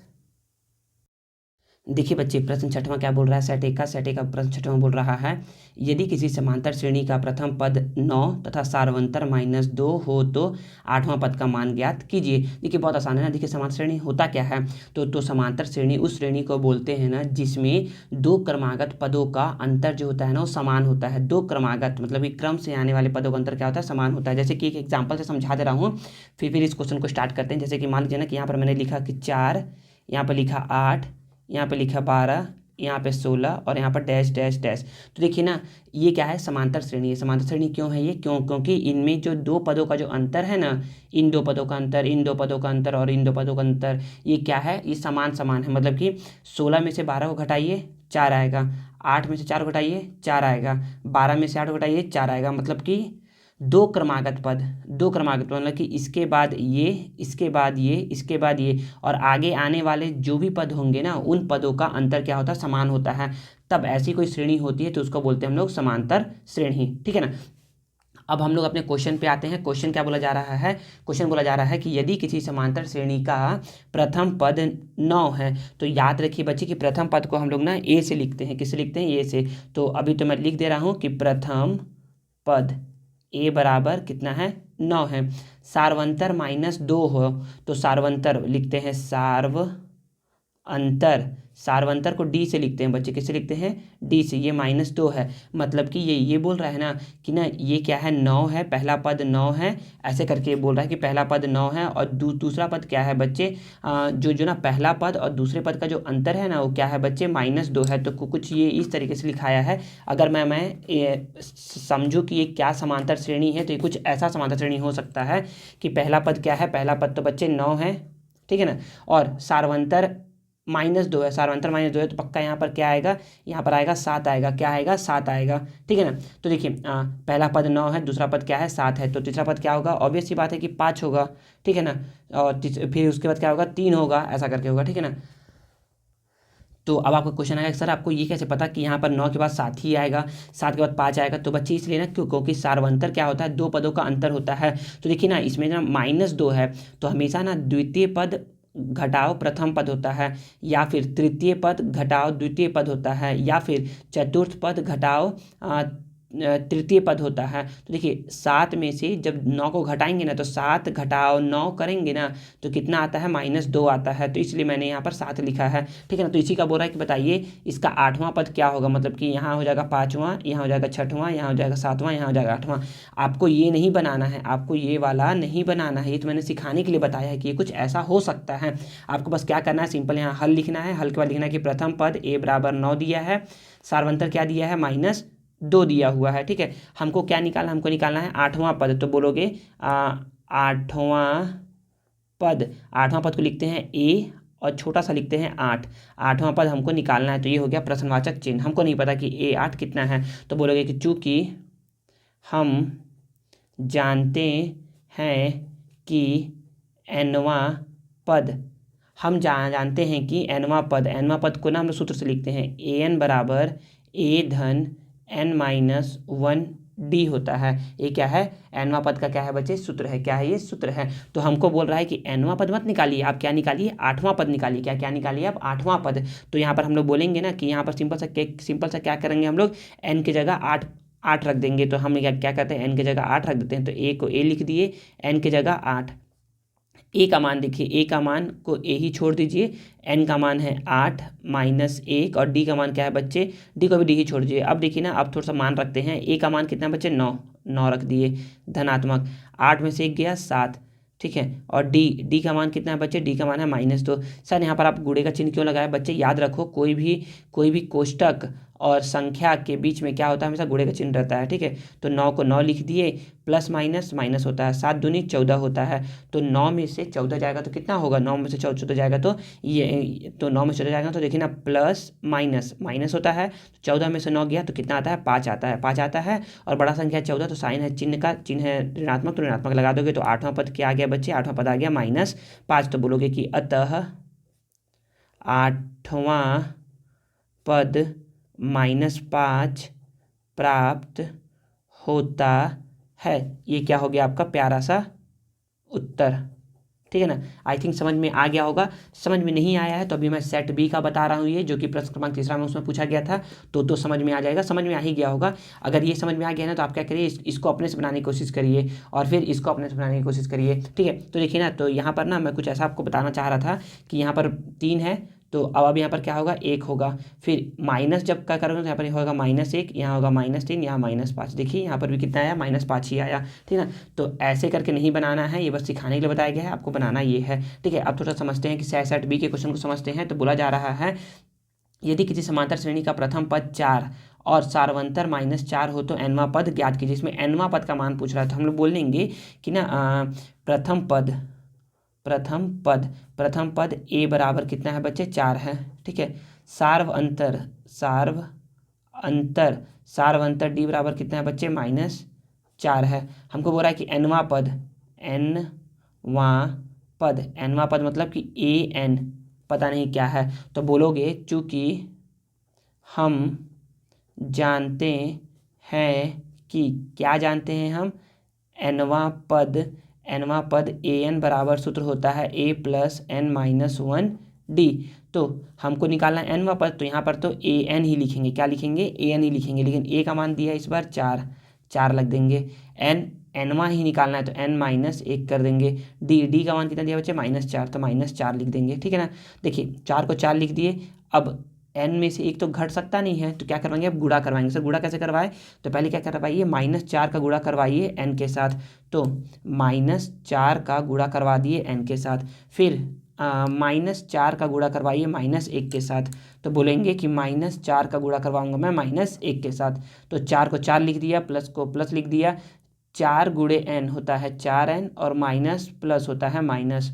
4 गुणे 1 होता है 4, माइनस माइनस होता है प्लस, प्लस लिख दिया। अब ब्रैकेट को जरा खोल लो, तो ब्रैकेट को खोलोगे तो यहाँ पर 4 है, यहाँ पर ओहो plus minus minus, plus minus minus, plus plus plus. तो 4 और 4 कितना हो गया बच्चे, 8 हो गया और -4n, ये आपका क्या हो जाएगा, उत्तर आ गया, ठीक है ना। तो 8 - 4n। सर यहाँ पर क्वेश्चन आ रहा होगा आप लोग का, सर यहाँ पर ऐसे -5 ये सब क्यों नहीं आया बच्चे, इसलिए नहीं आया क्योंकि यहाँ पर nवां पद पूरा था ज्ञात करने के लिए। हमें अगर यहाँ पर कुछ बोलता है ना कि 5वां पद निकालिए, 6वां पद निकालिए, 11वां पद निकालिए, 8वां पद निकालिए, तब हम क्या करते हैं, n की जगह मान रख देते वो वाला और फिर उसमें उत्तर ले आते। तो यहाँ पर देखिए n का अगर मान लो पूछता कि 5वां पद, तो यहाँ पर हम 5 रख देते, तो 5 को 20, ऐसे करके हम लोग निकाल लेते, ठीक है ना। तो बोलोगे कि अतः nवां पद 8 - 4n प्राप्त होता है, ठीक है ना। ये ऐसे क्या आ गया, उत्तर आ गया हमारा। अब देखिए, अब यहाँ पर बोला जा रहा है कि सेट सी का प्रश्न है, ये प्रश्न तीसरे में दिया हुआ है। तो हम लोग बोलेंगे कि यदि किसी समांतर श्रेणी का प्रथम पद 3 है, तो हम लोग लिखते हैं वैसे ही कि प्रथम पद a बराबर कितना है, 3 है, सार्वअंतर 5 है, d बराबर कितना है, 5 है। तो 10वां पद ज्ञात कीजिए। तो 10वां पद हमको पता नहीं है, तो हम बोलेंगे कि 10वां पद a 10 बराबर क्वेश्चन मार्क, ठीक है। तो हम जानते हैं ना, तो बोलोगे कि चूंकि हम जानते हैं कि nवां पद का सूत्र क्या होता है, nवां पद an बराबर होता है a धन n - 1 डी होता है। 10वां निकालना है, इसलिए ए एन की जगह 10 लिख दिए। ए का मान कितना है 3 है, प्लस एन की जगह 10 लिख दिए। डी का मान कितना है 5 है, 5 लिख दिए। 3 को 3 लिख दिए धनात्मक, 10 में से 1 गया तो 9, और यहाँ पर गुणे का चिन्ह है। 3 को 3 लिख दिए, 9 बचे 45, और 45 और 3 कितना हो गया 48। तो ए 10 कितना आ गया 48 आ गया। आई थिंक समझ में आ गया होगा आपको। तो बोलोगे कि अतः 10वां पद का मान 48 प्राप्त होता है, और ये आपका प्यारा सा उत्तर आ गया। आई थिंक समझ में आ गया होगा आपको कि कैसे समझाया गया है। तो बच्चे देखिए ना, ये क्वेश्चन ना अगर आपको पहला समझ में आ गया था ना, तो आप ना दूसरा और तीसरा खुद से बनाते हैं, तो आपको ज़्यादा अच्छे समझ में आता है। चलिए ठीक है, अब हम लोग क्या क्या करते हैं, सेट ए का प्रश्न 7वां को हल करते हैं, उसको समझते हैं। देखिए प्रश्न 7वां क्या बोल रहा है, प्रश्न 7वां बोल रहा है यदि ए अनुपाते बी समानुपाते सी अनुपाते डी हो तो सिद्ध कीजिए कि A square minus C square बटे B square minus D square इस बराबर होता है ए सी बटे बी डी के। देखिए तो बहुत आसान है, हम लोग ना जो दिया हुआ है ना उसी से हल करना स्टार्ट करते हैं। तो बोलेंगे कि दिया है क्या दिया है, ए अनुपाते बी समानुपाते, यहाँ समानुपाते का चिन्ह है ना, समानुपाते सी अनुपाते डी, इतना क्या है दिया हुआ है। तो हम बोलेंगे ना कि ना बच्चे में आपको बताया था ना कि ना जब ऐसा रहता है, जब अनुपात और समानुपात का प्रश्न रहता है ना, तो हमेशा उसको ऐसा लिखते हैं, ए को लिखते हैं ए, अनुपात को लिखते हैं बटा, और बी को बी, समानुपात को लिखते हैं बराबर, सी को लिख दिए सी, और अनुपात को लिखते हैं बटा, डी को लिखते हैं डी। ठीक है ना। तो ए अनुपाते बी बराबर हो गया सी अनुपाते डी, और इसको मान लेते हैं कि ये क्या है के बराबर है। हमको इसको ना सर यहाँ पर के क्यों मान रहे हैं, बिना के माने नहीं होगा क्या, नहीं बच्चे, यहाँ पर ना सिद्ध करने के लिए ना तुम यहाँ पर के मान लो, एक्स मान लो, वाई मान लो, कुछ भी मान लो। ठीक है, तो कुछ भी मानना है हम लोगों को। बस आप लोग ये ध्यान में रखिएगा ना कि ना ए बी सी डी को छोड़ करके कुछ भी मान लीजिए, ए बी सी डी को क्योंकि यहाँ पर ए बी सी डी आया हुआ है, इसलिए इसको नहीं मानना है ए बी सी डी को। ठीक है, तो यहाँ पर के मान लिए, तो हम लोग बोलेंगे ना कि अब भूल जाओ कि यहाँ पर कुछ लिखा हुआ है, तो आप बोलोगे कि ए को यहीं पर छोड़ दो, बी क्या है भाग में है, तो इधर जाएगा तो क्या हो जाएगा गुणे में हो जाएगा, तो ए बराबर क्या हो जाएगा बी के हो जाएगा गुणे में। तो यहाँ पर बोल सकते हो इसलिए ए बराबर बी के, तिरे गुणा करवा देंगे। देखिए ना यहाँ पर समझिए कि यहाँ पर कुछ नहीं लिखा है, तो ए बराबर क्या हो गया बी गुणे के। वैसे ही वह, अब यहाँ पर भूलेंगे यहाँ पर कुछ लिखा हुआ है, तो आप बोलेंगे कि सी बराबर, यहाँ तिरे गुणा भाग में है तो इधर जाएगा तो गुणे में, तो सी बराबर क्या हो जाएगा डी के, सी बराबर क्या हो जाएगा डी के। समझ में आ गया इतना। देखिए तो यहाँ पर क्या करेंगे, यहाँ पर यही बस वैल्यू लेकर के आना है, यहीं पर बस मान लेकर के आना है कि ए बराबर बी के और सी बराबर डी के, इतना मान आ गया। उसके बाद बहुत आसान है, अब सिद्ध करना है, तो LHS लेते हैं, मतलब कि बाएं पक्ष ले लेते हैं और दाएं पक्ष लेकर के आते हैं, या दाएं पक्ष लेते हैं बाएं पक्ष लेकर के आते हैं, या दोनों को लेकर के एक कॉमन हल पे पहुंचते हैं, एक उभयनिष्ठ हल पे पहुंचते हैं। तो हम लोग क्या करते हैं, पहले बायां पक्ष लेते हैं, तो हम लिखते हैं बायां पक्ष। बायां पक्ष क्या है, बायां पक्ष है A square minus C square बटे B square minus D square. देखिए ए का मान क्या है बच्चे बी के है, तो बी के का घात 2, सी स्क्वायर, सी का घात 2 है, तो सी का मान कितना है डी के, क्या है डी के, तो यहाँ पर क्या हो गया डी के का घात 2 हो गया, बटे बी का घात 2 माइनस डी का घात 2 था ही। ठीक है, बी के का घात 2 है, मतलब कि यहाँ पर बी का भी घात 2 है, के का भी घात 2 है, तो यहाँ पर मैं ऐसा लिख सकता हूँ बी का भी घात 2 है और के का भी घात 2 है। यहाँ पर डी के का घात 2 है, मतलब कि यहाँ पर डी का भी घात 2 है और के का भी घात 2 है, और यहाँ पर B square minus D square है ही। ठीक है, अब देखिए दोनों में क्या है के स्क्वायर क्या है उभयनिष्ठ है, निकाल लो उभयनिष्ठ। ठीक है, तो यहाँ पे बी स्क्वायर बच जाएगा, जब के स्क्वायर यहाँ से उभयनिष्ठ निकालेंगे तो क्या बच जाएगा बी स्क्वायर बच जाएगा, और जब यहाँ से निकालेंगे के स्क्वायर क्या बच जाएगा डी स्क्वायर बच जाएगा। ठीक है, और यहाँ पर B square minus D square तो है ही नीचे में। ठीक है, देखिए ऊपर नीचे दोनों समान समान है, तो यहाँ से क्या हो गया के स्क्वायर आ गया, ये समान समान कट के एक आता है, तो के स्क्वायर गुणे एक कितना आता है के स्क्वायर ही होता है। समझना कि इतना। तो ये क्या हो गया बच्चे, ये हम लोग हल कर दिए बायां पक्ष के, क्या हल किए हम लोग बायां पक्ष। अब हम लोग ले लेते हैं दायां पक्ष, क्या लेते हैं दायां पक्ष। तो अब हम लोग बोलेंगे कि दायां पक्ष, दायां पक्ष क्या है बच्चे ए सी बटे बी डी है। तो अब हम लोग क्या करते हैं दाएं पक्ष लेकर के इसको हल करते हैं और एक उभयनिष्ठ हल तक पहुंचते हैं। तो हम लोग बोलेंगे ना कि ना यहाँ पर ए का मान कितना है बच्चे बी के है, ए का मान कितना है बच्चे बी के है, तो यहाँ पर लिख दो बी के। सी का मान क्या है बच्चे डी के है, क्या है सी का मान डी के है, और नीचे में बी और डी तो है ही, ठीक है ना। तो बच्चे देखिए यहाँ पर अब बहुत आसान बन गया है। यहाँ पर क्या करेंगे हम लोग अब ना, यहाँ देखिए बी से ये बी कट गया, डी से ये डी कट गया, और के गुणे के कितना होता है, के का घात 2 होता है। देखिए तो के का घात 2 यहाँ पर भी आ गया, बायां पक्ष भी क्या आ गया, के का घात 2 है, और दायां पक्ष भी क्या है, के का घात 2 है।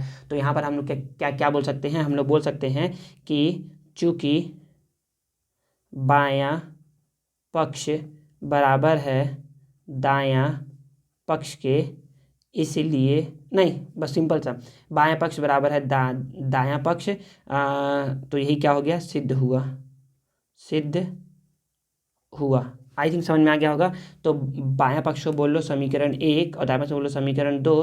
तो ऐसा बोल सकते हो, समीकरण 1 व 2 से स्पष्ट है कि, समीकरण 1 और 2 से स्पष्ट है ना कि बायां पक्ष दायां पक्ष के बराबर है, और यही क्या हो गया, सिद्ध करना था। हम लोगों ने सिद्ध कर दिया। सिद्ध करना था कि ए अनुपाते बी, जो यहाँ पर क्वेश्चन है, सिद्ध करना था कि ए अनुपाते बी समानुपात होता है सी अनुपात डी का, ये इतने के बराबर, मतलब कि होता है तो इतना बराबर होता है। तो देखो ये हम लोगों ने सिद्ध कर दिया।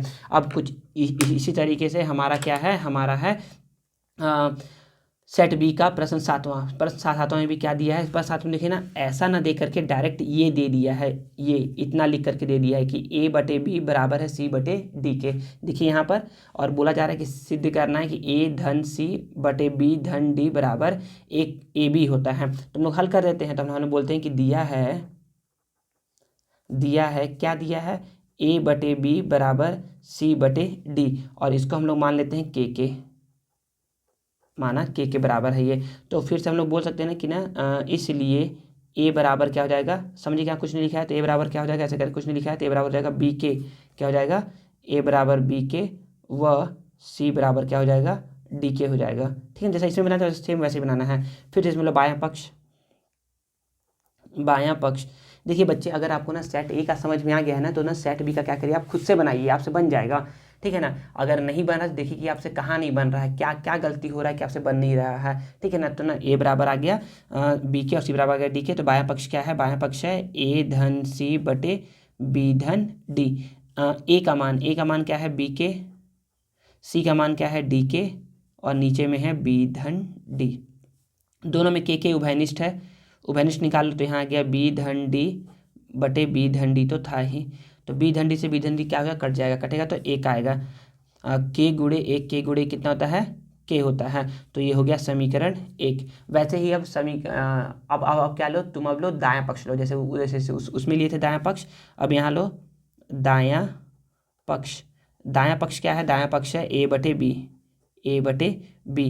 ए का मान कितना है बच्चे, ए का मान है आपका, ए का मान है बी के, और सी का मान क्या है, डी के। तो ए बराबर है बी के और सी बराबर है, सॉरी ए का मान है बी के, और नीचे में बी ही है तो बी को बी ही लिख देंगे। तो बी से बी कट गया, तो कितना आ गया यहाँ पर, ए बी कितना आ गया, के आ गया, समीकरण 2 आ गया। तो अब हम लोग बोल सकते हैं ना कि समीकरण 1 और 2 से स्पष्ट है कि, देखिए हम लोग बोलेंगे कि समीकरण 1 व 2 से स्पष्ट है कि बायां पक्ष बराबर है दायां पक्ष के।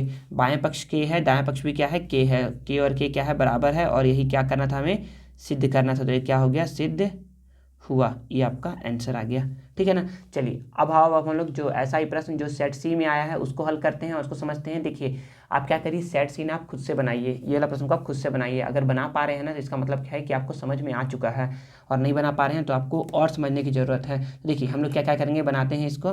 तो बोला जा रहा है कि ए बटे बी बराबर है सी बटे डी के, तो सिद्ध करना है ए माइनस सी। तो यहाँ पर देखिए प्लस प्लस था, यहाँ माइनस माइनस है, तो सेम वैसे ही हल करेंगे।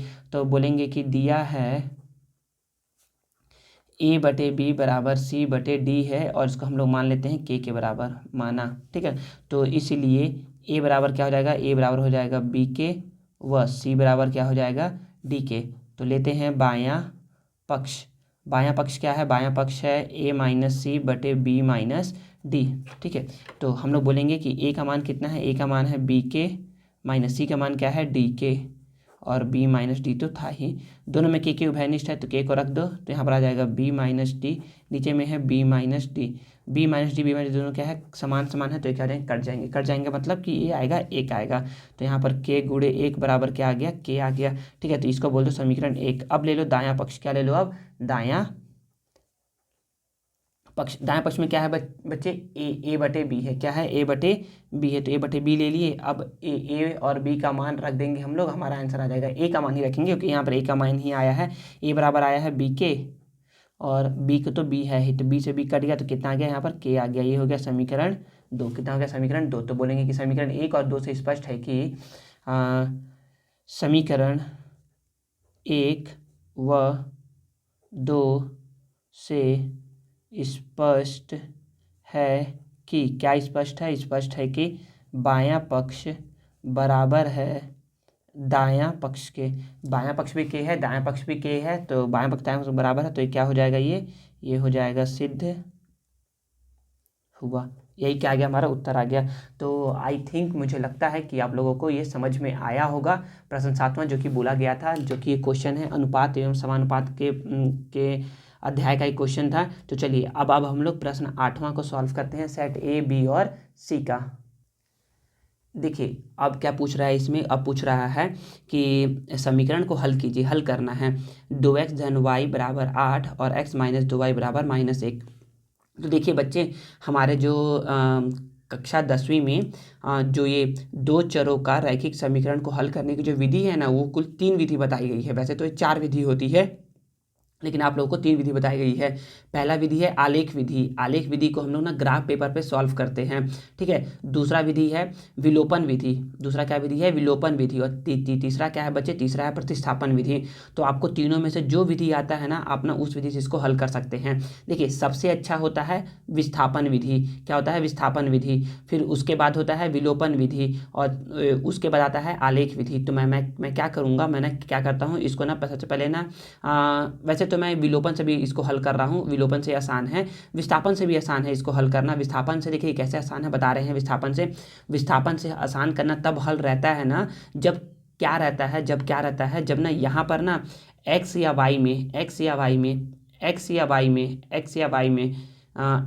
y में दोनों में से मतलब कि यहाँ पर कोई अंक ना हो, x या y में कोई अंक ना हो, इसमें अंक नहीं है, तो ये बहुत ही अच्छा रहेगा यहाँ पर प्रतिस्थापन विधि लगाना। इसमें देखिए दोनों में x और y में कोई संख्या नहीं लिखाया है, आगे में कोई संख्या नहीं लिखा है, तो प्रतिस्थापन से हल करना क्या रहेगा, इसे भी आसान रहेगा। इसमें देखिए, इसमें x में कोई संख्या नहीं लिखाया है, तो मतलब कि इसको भी क्या करना है, प्रतिस्थापन से हल करना बहुत ही क्या होगा, आसान होगा। तो मैं क्या करता हूँ, सबको प्रतिस्थापन से ही हल करवाता हूँ, ठीक है। तो देखिए प्रतिस्थापन से ना बताता हूँ तो समझ में आ जाएगा प्रतिस्थापन से कैसे बनाना है इसको। तो देखिए क्या करूँगा, मैं सबसे पहले लिखूंगा ना कि समीकरण 2 क्या दिया, समीकरण 1 तो मैं लिखूंगा सबसे पहले मैं कि दिया है क्या दिया है, पहला दिया है 2x धन y बराबर 8 तथा x माइनस 2y बराबर -1। सर इसको दो बार क्यों लिख रहे हैं बच्चे, इसको दो बार नहीं लिख रहे हैं, हल यहीं से चालू हुआ है, इसलिए इसको लिखना पड़ेगा कि ये क्या हम लोग को दिया हुआ है। तो दिया हुआ है, तो अब मैं क्या करूँगा, प्रतिस्थापन विधि का ना प्रयोग करूँगा। प्रतिस्थापन विधि का प्रयोग कैसे करते हैं, तो प्रतिस्थापन विधि का प्रयोग हम लोग ना क्या बोल के करते हैं, हम लोग करते ये है ना कि ना, मान लो कि समीकरण 1 है और उसको बोलते हैं समीकरण 2 है, तो हम लोग क्या कहते हैं, किसी एक समीकरण से किसी एक का मान निकाल करके उसको दूसरे समीकरण में रखते हैं, जिससे क्या होता है, दूसरे समीकरण से वो मान क्या होता है, हट जाता है। कैसे हटता दिखाते हैं, देखिए। तो मैं क्या बोलूँगा, मैं बोलूँगा समीकरण 1 से क्या होगा, समीकरण 1 से बच्चे यहाँ पर ना देखिए 2x धन y बराबर 8 है, तो मैं y को यहीं पर छोड़ दूंगा और 8 को यहीं पर छोड़ दूंगा और बोलूँगा ना कि 2x तुम इधर चले जाओ, तो हो जाएगा -2x। देखिए y बराबर इतना आ गया।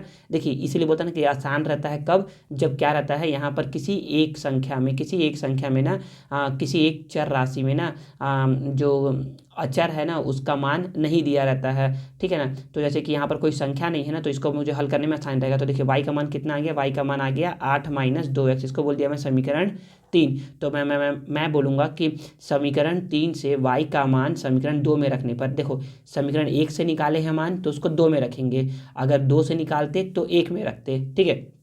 तो मैं बोलूँगा कि समीकरण 2 में y बराबर 8-2x रखने पर, तो देखिए समीकरण 2 क्या था, समीकरण 2 था x माइनस 2y बराबर -1। तो मैंने क्या किया, x को तो x ही लिख दिया, माइनस को माइनस, 2 को 2 लिख दिया, और y का मान कितना बच्चे 8-2x है, ठीक है, बराबर हो गया -1। देखिए अब यहाँ पर x को x लिख दिया, देखिए minus plus minus 2×8=16, minus minus plus 2×2=4x बराबर यहाँ -1 था ही। अब देखिए धनात्मक में x है, धनात्मक में 4x है, तो इसको पहले ऐसे ही लिख लो -1, और -16 को उधर भेज दो तो हो जाएगा +16, ठीक है ना। यहाँ तक आई थिंक समझ में आ गया होगा जो बताना चाह रहा हूँ। तो अब देखिए यहाँ पर क्या होगा, x धन 4x ये हो जाएगा 5x, और यहाँ देखिए -1 और +16, तो माइनस प्लस होता है माइनस, 16 में से 1 जाएगा तो आता है 15, बड़ा नंबर है 16, चिन्ह धनात्मक धनात्मक संख्या लिखा हुआ है। देखिए x को x ही लिख दिए, 15 को 15, सर ये 5 कहाँ गया, ठीक है 5 के साथ गुणे में इधर आएगा तो भाग में, ठीक है, तो 5 एकम 5, 5 तिया 15, तो x बराबर कितना आ गया, x बराबर आ गया 3, ठीक है ना। देखिए हमको ना समीकरण को हल करना है, समीकरण को हल करना है मतलब कि यहाँ से x और y का मान निकालना है। तो हम लोगों ने क्या किया, x का मान निकाल लिया 3 है, तो अब हम लोग क्या करेंगे, इस x के मान को समीकरण 3 में रख देंगे, समीकरण 3 में रख देंगे, और जैसे ही रखेंगे समीकरण 3 में तो देखिए x का मान यहाँ पर रख दोगे तो y का मान आ जाएगा। तो हम लोग बोलेंगे कि y का मान समीकरण 3 में रखने पर क्या बोलेंगे, x बराबर 3 समीकरण 3 में रखने पर। तो जब हम लोग रखेंगे x का मान 3 समीकरण 3 में, देखिए समीकरण 3 क्या है, समीकरण 3 है y बराबर 8-2x, 8 को 8 लिख दिया, माइनस को माइनस, 2 को 2, x का मान कितना है 3, 3 दूनी 6 हो गया, तो 8 में से 6 गया तो कितना आ गया बच्चे, 8 में से 6 गया तो आ गया 2। तो देखिए y का मान कितना प्राप्त हो गया 2, और x का मान कितना प्राप्त हो गया 3। तो हमको पता है समीकरण का हल बताइए क्या है, तो हम बोल देंगे कि अतः समीकरण के हल x बराबर 3 व y बराबर 2 है, और ये आपका क्या आ गया, प्यारा सा उत्तर आ गया, ठीक है ना। आई थिंक समझ में आ गया होगा कि जो समझाया गया है। अब जिसे समझ में नहीं आया है वो क्या करेगा, जो अभी सेट बी का बता रहा हूँ उसको समझेगा, और जिसे समझ में आ गया है वो क्या करेगा, सेट बी के क्वेश्चन को पहले खुद से बनाएगा, पहले क्या करेगा उसको खुद से बनाएगा। तो जिसको समझ में आ गया है वो क्या करिए, सेट बी के क्वेश्चन को खुद से बनाइए और चेक करिए कि आप लोगों ने सही बनाया है कि नहीं बनाया है। मैं क्या कर रहा हूँ, सेट बी के क्वेश्चन को हल कर रहा हूँ, तो समझ में आएगा आपको कि सही है या नहीं है। तो देखिए इसको भी ऐसे इसी विधि से हल करेंगे। देखिए यहाँ पर क्या है, 3x धन 2y बराबर 12, इसको बोल देंगे कि ये समीकरण 1 है। यहाँ पर लिखिएगा दिया है ना, दिया है नहीं लिखा मैं, दिया है मैं ऐसे करके डैश करके, ठीक है। इतना दिया हुआ है, और दूसरा समीकरण क्या दिया है बोलोगे, तथा दिया हुआ है x माइनस वाई बराबर -1। तो देखिए यहाँ पर क्या है, यहाँ पर मान जो है ना, यहाँ पर ना जो x और y का मान है ना, यहाँ पर ना ये संख्या में क्या है, यहाँ पर कुछ नहीं है। तो हम लोग इस बार समीकरण 2 का प्रयोग करेंगे। यहाँ पर 1 का प्रयोग इसलिए किए थे क्योंकि यहाँ पर 1 वाले में कुछ नहीं था। सर यहाँ पर भी तो नहीं था, 2 वाले में भी, हाँ बच्चे 2 का प्रयोग करके निकाल सकते थे तुम, 2 का प्रयोग करते तो तुमको x का मान निकलता, ठीक है ना, जैसे कुछ इसमें निकलेगा। तो हम बोलेंगे कि समीकरण 2 से क्या हो जाएगा बच्चे, x माइनस वाई बराबर -1 है, तो x को मैं छोड़ दूंगा, -1 को यहीं पर, माइनस वाई है बच्चे, ये इस साइड आएगा तो क्या हो जाएगा प्लस वाई हो जाएगा। तो x बराबर कितना आ गया, -1 धन वाई आ गया, ये क्या हो गया, समीकरण 3 हो गया। समझ में आ गया ये समीकरण 3 कैसे हुआ। अब क्या करेंगे, जैसे कि इसमें समीकरण 2 में मान रखे थे x का, अब हम लोग क्या करेंगे, समीकरण 1 में मान रखेंगे। सर इसमें तो 2 में रखे थे, 2 में इसलिए रखे थे क्योंकि हम लोग 1 से निकाले थे तो 2 में रखेंगे, 2 से निकाले हैं तो 1 में रखेंगे। तो बोलेंगे कि समीकरण 1 में x बराबर -1 धन वाई रखने पर। तो देखिए समीकरण 1 क्या है, समीकरण 1 है 3x धन 2y बराबर 12, 3 को 3 लिख दिया, x का मान है -1 धन y, और यहाँ पर 2y है बराबर 12। देखिए 3 का गुणा 1 में करवाऊंगा तो -3, ठीक है, और वैसे ही 3 का गुणा y में करवाऊंगा तो आ जाएगा 3y धन 2y बराबर 12, ठीक है ना। -3 को मैं उधर भेज देता हूँ तो ये हो जाएगा +3, ठीक है। और यहाँ धनात्मक में 3y और धनात्मक में 2y, तो 3 और 2 होता है 5y। कितना होता है? 5y। तो y बराबर क्या देखिए ना, 12 और 3 15 हो गया, 12 3 क्या हो गया? 15 हो गया। देखिए ये ना गुणे में था, ये क्या था? ये गुणे में, तो इधर आएगा तो भाग में, 5 एकम 5, 5 तिया 12। तो y बराबर कितना आ गया बच्चे? y बराबर आ गया 3। कितना आ गया? y बराबर 3 आ गया। तो हम लोग x का मान निकाले थे, फिर 3 में रखे थे, समीकरण 3 में। हम लोग y का मान निकाले हैं, समीकरण 3 में रख देंगे। तो बोलेंगे कि y बराबर 3 समीकरण 3 में रखने पर, समीकरण 3 में रखते हैं। समीकरण 3 क्या है? समीकरण 3 है x माइनस वाई, x बराबर -1 धन y। तो -1 को तो -1 हो गया, और y का मान क्या है? धनात्मक में 3 है, तो माइनस प्लस होता है माइनस, 3 में से 2 जाए, 3 में से 1 जाएगा तो 2, धनात्मक में है 3 तो धनात्मक में आ जाएगा 2। तो x बराबर कितना आ गया? 2 आ गया। तो हमको बोलता है समीकरण का हल बताइए। तो समीकरण का हल आप बोल सकते हो कि अतः समीकरण के हल x बराबर 2 व y बराबर 3 प्राप्त होता है। और ये क्या आ गया आपका? ये आ गया प्यारा सा उत्तर। ठीक है। अब नेक्स्ट क्या है? नेक्स्ट है सेट सी का। तो सेट सी का भी प्रश्न कुछ ऐसा ही है, उसको भी हम लोग हल करते हैं इस तरीके से। देखिए अब क्या है, सेट सी का प्रश्न है, तो सेट सी में भी वैसे ही हल करेंगे। तो बोलेंगे कि दिया है क्या क्या दिया है? दिया है x धन 2y बराबर 3 तथा 4x धन 3y बराबर 2। इसे बोल दिया समीकरण 1, इसे बोल दिया समीकरण 2। तो हम लोग क्या करते हैं? हम लोग करते हैं ना कि जिस समीकरण में चर राशि में, जिस समीकरण में चर राशि में कोई संख्या नहीं लिखा रहता ना, हम लोग वहाँ से उसका मान निकालते हैं। तो यहाँ पर देखेंगे ना हम लोग, तो यहाँ पर समीकरण 1 में ना x का हम लोग मान निकाल सकते हैं। क्यों? क्योंकि x में कोई भी मान दिया हुआ नहीं है। आप यहाँ पर y से भी मान निकाल सकते थे, तो हम लोगों ने x से निकाला क्योंकि ना इससे निकालना क्या था? ज़्यादा आसान था। तो उससे निकालते हैं जिससे निकालना बहुत आसान रहता है। तो हम लोग बोलेंगे कि समीकरण 1 से क्या बोलेंगे? समीकरण 1 से बोलेंगे कि x धन 2y बराबर 3 है। ठीक है। तो x बराबर क्या आ जाएगा? 3। 2y प्लस में है, इधर जाएगा तो माइनस में। तो कितना आ गया? ये 3 माइनस 2y। इसे बोल देते हैं समीकरण 3। अब क्या किए थे हम लोग? देखिए 1 से निकाले थे तो 2 में रखे थे, 2 से निकाले थे तो 1 में रखे हैं, 1 से निकाले हैं तो कहाँ रखेंगे? 2 में रखेंगे। तो बोलेंगे कि x बराबर 3 माइनस 2y, x का मान समीकरण 1 से निकाले हैं तो 2 में रखने पर, समीकरण 2 क्या है? समीकरण 2 है 4x धन 3y बराबर 2। 4 को 4 लिख दिया। x का मान कितना है बच्चे? x का मान है 3 धन 3 माइनस 2y, और यहाँ पर धन 3y था ही। ठीक है ना। अब देखिए 4 गुणा 3 से करवाएंगे, 4 तिया 12, और 4 गुणा 2 से करवाएंगे, 4 दूनी 8y, प्लस माइनस माइनस हो गया, और यहाँ पर प्लस 3y है ही। ठीक है। अब देखिए 12 को तो मैंने 12 लिख दिया, माइनस 8 है और प्लस 3 है, तो -8 प्लस 3 कितना होता है बच्चे? -5y बराबर 2। अब देखिए कि क्या करना है हम लोग ना, -5y कहीं पर छोड़ते हैं, यहाँ पर 2 है तो 2 को 2 लिखते हैं, और हम लोग अब क्या करेंगे? हम लोग बोलेंगे ना कि ना ये +12 है, उधर जाएगा तो ये -12 हो जाएगा। तो यहाँ पर -5y, तो 2 में से देखिए प्लस माइनस क्या होता है? माइनस होता है। तो 12 में से 2 जाएगा तो 10, बड़ा संख्या है 12, चिन्ह है ऋणात्मक का तो ऋणात्मक आ जाएगा। y है y, -10 है -10। सर ये -5 कहाँ गया? तो बच्चे देखिए -5 और y के बीच में गुणे का चिन्ह है, तो गुणे चिन्ह है तो यहाँ आएगा तो कितना है? कहाँ आएगा? भाग में आएगा। कहाँ आएगा? भाग में आएगा। तो माइनस से माइनस कट गया, 5 एकम 5, 5 दूनी 10, तो y बराबर कितना आ गया बच्चे? y बराबर आ गया 2। अब y का मान निकलता है, तो y का मान कहाँ रखते हैं हम लोग? रखते हैं समीकरण 3 में। तो बोलेंगे कि y का मान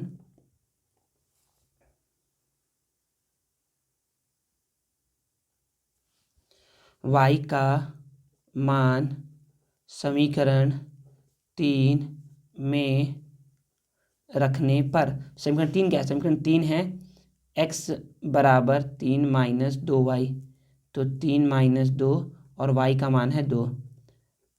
2 गुणे 2 कितना होता है? 4 होता है। तो प्लस माइनस माइनस होता है, 4 में से 3 गया तो 1, बड़ा संख्या है 4, चिन्ह ऋणात्मक तो ऋणात्मक लग जाएगा, तो x का मान कितना आ जाएगा -1 आ जाएगा। ठीक है, तो हम लोग बोल सकते हैं अब कि x बराबर, अतः समीकरण के हल x बराबर -1 व y बराबर 2 प्राप्त होता है। और ये क्या आ गया, हमारा प्यारा सा उत्तर आ गया। ठीक है ना, आई थिंक आपको समीकरण को हल करने आ गया होगा। देखिए ना, आगे आने वाले समय में ना, अगर मेरे पास समय रहा तो मैं क्या क्या करूँगा, समीकरण को हल करने का एक और विधि होता है जिसको हम लोग बोलते हैं आलेख विधि और विलोपन विधि। तो मैं क्या करूँगा, इन दोनों को भी लाने की कोशिश करूँगा। यदि आप लोग का कमेंट रहा अच्छा खासा, जिसमें आप लोग डिमांड करेंगे ना कि हाँ सर विलोपन विधि से भी बता दीजिए और आलेख विधि से भी, तो मैं पक्का मैं ये कंफर्म बोल रहा हूँ ना कि हाँ मैं क्या करूँगा, आप लोगों के लिए वीडियो बना दूंगा विलोपन से और आलेख विधि से। ठीक है ना, यही 3 प्रश्न, मान लो कि यही 3 प्रश्न या कोई भी 3 प्रश्न मैं क्या करूँगा, उसको बताऊँगा विलोपन से और आलेख से। जब आप लोग क्या करेंगे, कमेंट करके बताएंगे तो कि आप लोग को उसमें जानना है या नहीं जानना है। ठीक है, चलिए अब हम लोग क्या कहते हैं, सेट ए का जो प्रश्न 9वां है उसको हल करते हैं और समझते हैं। देखिए बच्चे, प्रश्न 9वां क्या बोल रहा है, प्रश्न 9वां बोल रहा है सिद्ध कीजिए कि किन्हीं 3 क्रमागत सम संख्याओं का योग हमेशा 6 का गुणज होता है। तो जैसा प्रश्न सेट ए में आया है ना, वैसा ही प्रश्न कुछ सेट बी में भी है, कुछ हल्का सा अलग है लेकिन ऐसे ही हल होगा। तो देखिए ना, तो हम लोग बोलते हैं ना कि ना, क्वेश्चन बोल रहा है कि सिद्ध करना है कि 3 क्रमागत सम संख्याओं का योग 6 का गुणज होता है। तो हमें तो नहीं पता है कि कौन सी 3 क्रमागत सम संख्याएं हैं, तो हम मान लेते हैं, हम बोलते हैं कि माना 3 क्रमागत सम संख्याएं क्रमशः कौन कौन सी है। देखिए बच्चे, जब भी सम संख्या बोलता है ना, तो हम लोग क्या मानते हैं, हम लोग मानते हैं कि पहली सम संख्या 2n है, दूसरी सम संख्या 2n धन 2 है और तीसरी क्या है 2n धन 4 है। अब क्वेश्चन आएगा सर यहाँ 2n माने हैं, 2n धन 1 क्यों नहीं, 2n धन 3 क्यों नहीं। तो बच्चे आप जरा समझो, अगर आप 2n धन 1 मानोगे ना तो क्या होगा, 2n धन 1 मानोगे तो मान लीजिए कि n का मान, सपोज करिए कि आप मानते हैं 2n धन 1, तो अगर आप n का मान 1 रखेंगे तो ये हो जाएगा 2 एकम, देखिए ऐसा प्लस 1 रखे हैं तो ये हो जाएगा 2 एकम 2 और धन 1 कितना 3 हो गया। तो पहला मान अगर आप 1 रखे हैं तो यहाँ 2 एकम 2, पहला सम संख्या हो गया 2, दूसरा सम संख्या 3 होगा क्या बच्चे, नहीं। अगर यहाँ पर 2n धन 2 रखेंगे ना, अगर यहाँ पर 2 रखते तो ये 2 एकम 2 और यहाँ पर 2 मिलकर क्या हो जाता, 4 हो जाता। तो बच्चे याद रखिए, हमेशा क्या करते हैं, जब भी आ जाए कि क्रमागत सम संख्या या विषम संख्या, तो हमेशा 2-2 का अंतर में लिखेंगे, 2-2 का अंतर में लिखेंगे। जब भी आएगा सम संख्या तो बोलेंगे कि पहली सम संख्या 2n है, दूसरी सम संख्या 2n धन 2 है, तीसरी संख्या 2n धन 4 है। ठीक है ना, हमेशा 2-2 का अंतर में लिखेंगे। क्योंकि आपको मैं बोलूँ अगर कि बताओ बच्चे कि पहली सम संख्या क्या है, तो आप बोलोगे 2, दूसरी सम संख्या बोलोगे 4, तीसरी बोलोगे 6। तो बच्चे यहाँ पर 2 4 6 क्यों बोल रहे हो, 2 3 4 5 क्यों नहीं बोल रहे, क्योंकि आप बोलोगे ना सर क्योंकि 2 से 4 में कितने का अंतर आता है, 2 का अंतर आता है। 4 से 6 में कितने का अंतर आता है बच्चे, 2 का अंतर आता है। 2 से 4 में भी 2 का अंतर आता है और 4 से 6 में भी 2 का अंतर आता है। देखिए 2-2 का अंतर आ रहा है, इसीलिए हम लोग क्या करते हैं, सम संख्या जब भी मानना होता है ना, तो पहली सम संख्या को 2n मानते हैं, दूसरी को 2n धन 2 मानते हैं और तीसरी को 2n धन 4 मानते हैं। ठीक है, तो देखिए, तो हम लोग इतना मान लिए। तो अब बोलते हैं प्रश्नानुसार क्या है, किन्हीं 3 क्रमागत सम संख्याओं का योग। तो मान लेते हैं कि p बराबर 3 क्रमागत सम संख्या, तो पहली सम संख्या धन दूसरी सम संख्या धन तीसरी सम संख्या, इन तीनों का योग निकालते हैं। तो 2n को 2n लिख दीजिए, यहाँ पर ब्रैकेट खोलेंगे तो 2n धन 2, ब्रैकेट खोलेंगे तो 2n धन 4, 2n कितना हो जाएगा, 2n ये हो जाएगा 6n और 4 और 2 हो जाएगा 6 हो जाएगा। ठीक है, तो यहाँ से क्या करेंगे, 6 कॉमन ले लेंगे तो यहाँ पर आ जाएगा n धन 1, क्या आ जाएगा, n धन 1 आ जाएगा। और n धन 1 को हम लोग ना मान लेते हैं कि n धन 1 क्या है, m है। तो बोलोगे कि माना m बराबर n-1 जहाँ m संबंधित है या m belongs to natural number या प्राकृतिक संख्या। n को बोलते हैं प्राकृतिक संख्या और इसको बोलते हैं संबंधित है या फिर बिलोंग्स टू, इंग्लिश में क्या बोलते हैं, बिलोंग्स टू। तो 6m, देखिए यहाँ पर क्या आ गया, 6m आ गया। तो बोलोगे ना कि चूंकि p बराबर 6m है जो कि 6 का गुणज है, जो कि 6 का गुणज है। और ये यही पूछ रहा है कि अगर आप क्या करते हो, तीन सम संख्याओं के 3 क्रमांक सम संख्याओं का योग करते हो ना, तो हमेशा 6 का गुणज आता है। देखिए बच्चे 6 का गुणज है कि नहीं, क्योंकि देखिए यहाँ पर 6 आ रहा है, तो ये क्या है, 6 का गुणज है। तो बच्चे यही क्या हो जाएगा, हम बोल देंगे यही क्या हो गया, सिद्ध हुआ। ठीक है ना, तो ये हमारा आंसर हो जाएगा। हाँ, ऐसा ही प्रश्न है सेट बीबी में, प्रश्न 9वां पे ही दिया हुआ है। तो ये इसमें बोल रहा है कि देखिए प्रश्न 9वां में बोला जा रहा है कि सिद्ध कीजिए कि एक विषम संख्या का वर्ग एक विषम संख्या होती है। तो देखिए बच्चे, जब भी सम संख्या आता है ना, तो हम लोग मानते हैं कि 2n है, और दूसरी सम संख्या क्या है, 2n धन 2 है, तीसरी क्या है, 2n धन 4 है। तो हमको तो केवल बस बोला है कि एक विषम संख्या आप मानिए, कितना मानिए, बस एक मानिए। तो हम बोलते हैं कि माना कि विषम संख्या, माना कि विषम संख्या 2n धन 1 है। बच्चे अब क्वेश्चन आएगा ना आपका, सर यहाँ पर 2n क्यों नहीं माने। बच्चे 2n इसलिए नहीं माने ना, क्योंकि अगर आप 2n में n बराबर 1 रखते तो कितना आता, 2 आता। तो 2 क्या सम संख्या होती है क्या, तो नहीं। तो 2n धन 1 मान लिए, तो 2n धन 1 कितना हो जाएगा बच्चे, 3 हो जाएगा। तो 2 में 1 जोड़ कितना आ जाएगा, 3 आ जाएगा। तो इसीलिए हम लोग क्या मानते हैं, 2n धन 1 मानते हैं। अगर यहाँ पर लिखा रहता सिद्ध कीजिए कि किन्हीं 3 क्रमागत विषम संख्याओं, अगर लिखा रहता 3 क्रमागत विषम संख्या, तो हम बोलते हैं कि पहला क्या है, 2n धन 1 है, दूसरा क्या है, 2n धन 3 है, तीसरा क्या है, 2n धन 5 है। ऐसा करके मानते हैं हम लोग, ठीक है ना। तो देखिए, तो यहाँ पर हम लोग बोले कि माना कि विषम संख्या क्या है, 2n धन 1 है, इसलिए प्रश्नानुसार p बराबर क्या बोला जा रहा है, सिद्ध कीजिए कि एक विषम संख्या का वर्ग। तो ये हम लोग माने हैं, तो हम बोलेंगे कि विषम संख्या का वर्ग। अब देखिए ना बच्चे, ये क्या है, सूत्र है a धन b का घात 2। तो बच्चे सूत्र क्या होता है, तो बोलोगे ना कि इसको लिखोगे यहाँ पर, ऐसा बोलोगे, यहाँ पर लिख देना, a धन b का होल स्क्वायर, ये सूत्र होता है a स्क्वायर धन b स्क्वायर धन 2ab।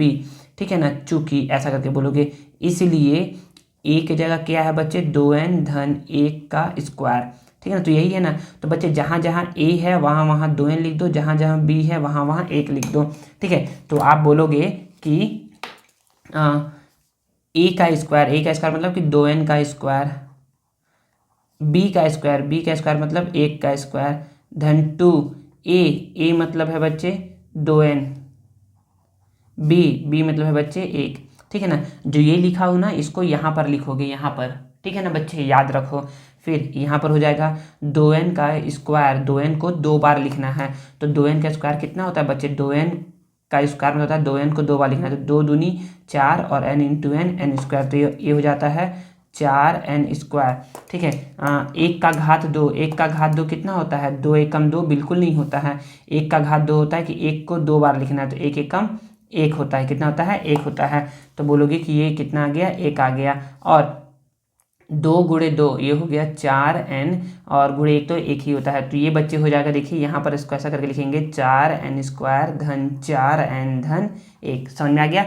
अब देखिए, अब इतना आने के बाद यहाँ से क्या कहते हैं हम लोग, दो को कॉमन लेते हैं। 2 कॉमन लेंगे तो क्या होगा बच्चे, 2 कॉमन ले लोगे ना, तो यहाँ पर अब क्वेश्चन आता है, सर 2 ही क्यों कॉमन ले, यहाँ तो 4 भी तो कॉमन है इन दोनों में। तो सर बच्चे यहाँ पर 2 ही कॉमन इसलिए लिया गया ना, क्योंकि अभी बताऊंगा, बस 1 मिनट रुक जाइए। 2 कॉमन लेंगे तो यहाँ पर कितना आ जाएगा बच्चे, 2n का घात 2 आ जाएगा, और यहाँ पर कितना आ जाएगा बच्चे, यहाँ पर आ जाएगा 2n, और इसको ऐसे ही छोड़ दो। ठीक है ना बच्चे, इन सब को क्या करो, इसको मान लो कि ये m है, तो 2, और इसका पहले क्या मान लिए हम लोग, m मान लिए, और धन 1 तो यहाँ था ही। तो बोलोगे कि माना m बराबर 2n स्क्वायर धन 2n, m बराबर इतना मान लिए हैं, जहाँ m संबंधित है प्राकृतिक संख्या से। ठीक है ना, यहाँ पर इसको पढ़ते हैं m belongs to natural number, m संबंधित है प्राकृतिक संख्या से। तो देखिए अब यहाँ पर क्वेश्चन आया था कि यहाँ पर सर हम लोग इसको 2 ही क्यों बाहर निकाले हैं बच्चे। 2 इसलिए बाहर निकाले हैं क्योंकि देखिए विषम संख्या किस फॉर्म में होती है, तो विषम संख्या होती है 2n-1 के फॉर्म में। यहाँ पर 2 और कोई भी चर राशि और धन 1 होता है। देखिए यहाँ पर भी यही है, 2 कोई भी चर राशि और धन 1। तो बच्चे देखिए ना, तो आप बोलोगे ना कि चूँकि यहाँ पर बोलोगे चूँकि यहाँ p बराबर 2m-1 है, जो कि एक विषम संख्या है। यही तो सिद्ध करना था कि अगर आप क्या करोगे, एक विषम संख्या का वर्ग करोगे ना, तो हमेशा क्या आता है, विषम संख्या ही आता है। तो यही क्या करना, सिद्ध करना था, और यही क्या हो गया हमारा, सिद्ध हुआ।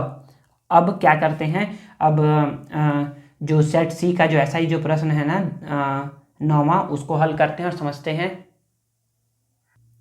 देखिए प्रश्न 9वां क्या बोल रहा है, प्रश्न 9वां बोल रहा है सिद्ध कीजिए कि किन्हीं 2 क्रमागत विषम संख्याओं का योग 4 का गुणज होता है। तो बोलेंगे कि माना, अभी बताया था ना बच्चे कि माना कि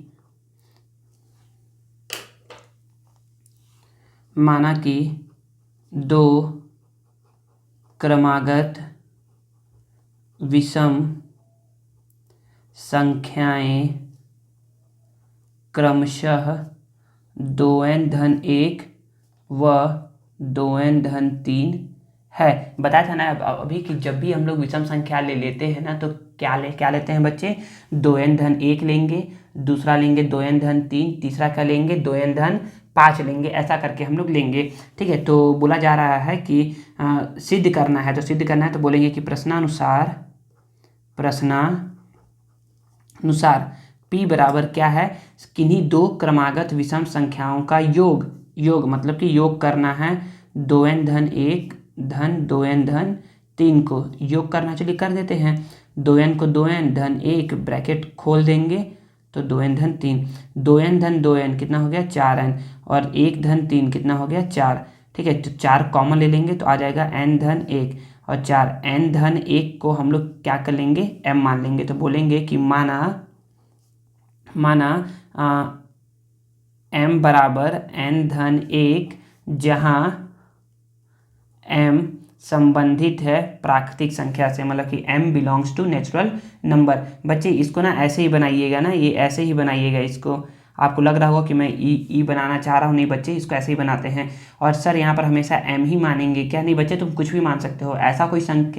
ऐसा कोई इंग्लिश लेटर का अल्फ़ाबेट मानिएगा जो यहाँ पर दिया ना हो या आपने उसको माना ना हो। यहाँ पर आप XYZ ABCD कुछ भी मान सकते हैं, ठीक है ना। तो देखिए अब यहाँ पर क्या आ गया, 4 का गुणज। देखिए यहाँ पर 4 आ गया ना, तो मतलब ये 4 का गुणज है। तो बोलोगे कि चूँकि P बराबर 4m है, जो कि 4 का गुणज है, और यही क्या हो गया बच्चे, सिद्ध हुआ। ठीक है ना, यही क्या हो गया, सिद्ध हुआ, और ये हमारा क्या आ गया, प्यारा सा उत्तर आ गया। ठीक है ना। तो चलिए अब हम लोग सेट ए बी और सी का क्या करते हैं, प्रश्न 10वां को समझते हैं और उसे हल करते हैं। देखिए बच्चे प्रश्न 10वां क्या बोल रहा है, प्रश्न 10वां बोल रहा है कि 6 सेंटीमीटर व्यास वाले अर्धगोले का आयतन निकालिए। तो बच्चा अर्धगोला होता क्या है, अर्धगोला मतलब होता है कि अगर आप क्या करो, एक टेनिस बॉल को या फिर एक फुटबॉल को आप आधा आधा काट दो, तो वो जो बनेगा ना, मतलब कि वो जो स्ट्रक्चर आपको दिखेगा, वो जो संरचना आपको दिखेगी, उसको हम लोग बोलते हैं अर्धगोला। तो कुछ ना ऐसा आपको दिखेगा। अगर आप एक टेनिस बॉल को कट कर दोगे ना, तो आपको कुछ ऐसा आपको देखने को मिलेगा। ठीक है ना, ऐसा देखने को मिलेगा आपको। कट करने के बाद ये होता है अर्धगोला। कैसा, ऐसा देखने को मिलेगा अर्धगोला, आधा गोला। ठीक है ना। तो 6 सेंटीमीटर व्यास वाले, तो मतलब कि व्यास होता है यहाँ से यहाँ तक की दूरी, यहाँ से यहाँ तक की दूरी, इसको व्यास को d से लिखते हैं। ये कितना है, 6 सेंटीमीटर है। तो बोलोगे कि दिया है गोले का व्यास d बराबर 6 सेंटीमीटर है, तो इसलिए गोले की त्रिज्या, गोले की त्रिज्या को r से लिखते हैं तो r हो जाएगा 6 सेंटीमीटर बटे 2, क्योंकि क्या होता है, त्रिज्या ना बच्चे व्यास का आधा होता है। त्रिज्या क्या होता है, व्यास का आधा होता है। तो 2 एकम 2 तिहाई, तो r बराबर आ गया 3 सेंटीमीटर आ गया। ठीक है, फिर बोला जा रहा है कि अर्धगोले का आयतन निकालिए, तो बोलोगे कि हम जानते हैं कि क्या क्या जानते हैं, हम जानते हैं कि अर्ध गोले का आयतन कितना होता है बच्चे, 2/3 pi R cube, pi R cube. यहाँ पर कैपिटल आर लिख रहा था, कैपिटल नहीं स्मॉल आर, क्योंकि आप स्मॉल लिख रहे हो तो स्मॉल आर लिखना, अगर आप कैपिटल मान रहे हो तो इसको कैपिटल लिखना। तो कितना होता है, 2/3 पाई आर क्यूब होता है। तो बच्चे देखिए ना, यहाँ पर बना रहा हूँ 2/3 को 2/3 लिख दिया।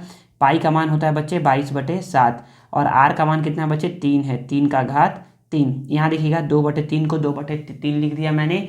अब 22/7 को 22/7 लिख दिया। 3 यहाँ पर 3 बार लिखूंगा, 3 का घात 3 है ना बच्चे, मतलब कि 3 को 3 बार लिखना है। ऐसा नहीं कि 3 3 9, नहीं बच्चे, 3 को 3 बार लिखना है। वैसे इसका उत्तर कितना आएगा, 27 आएगा।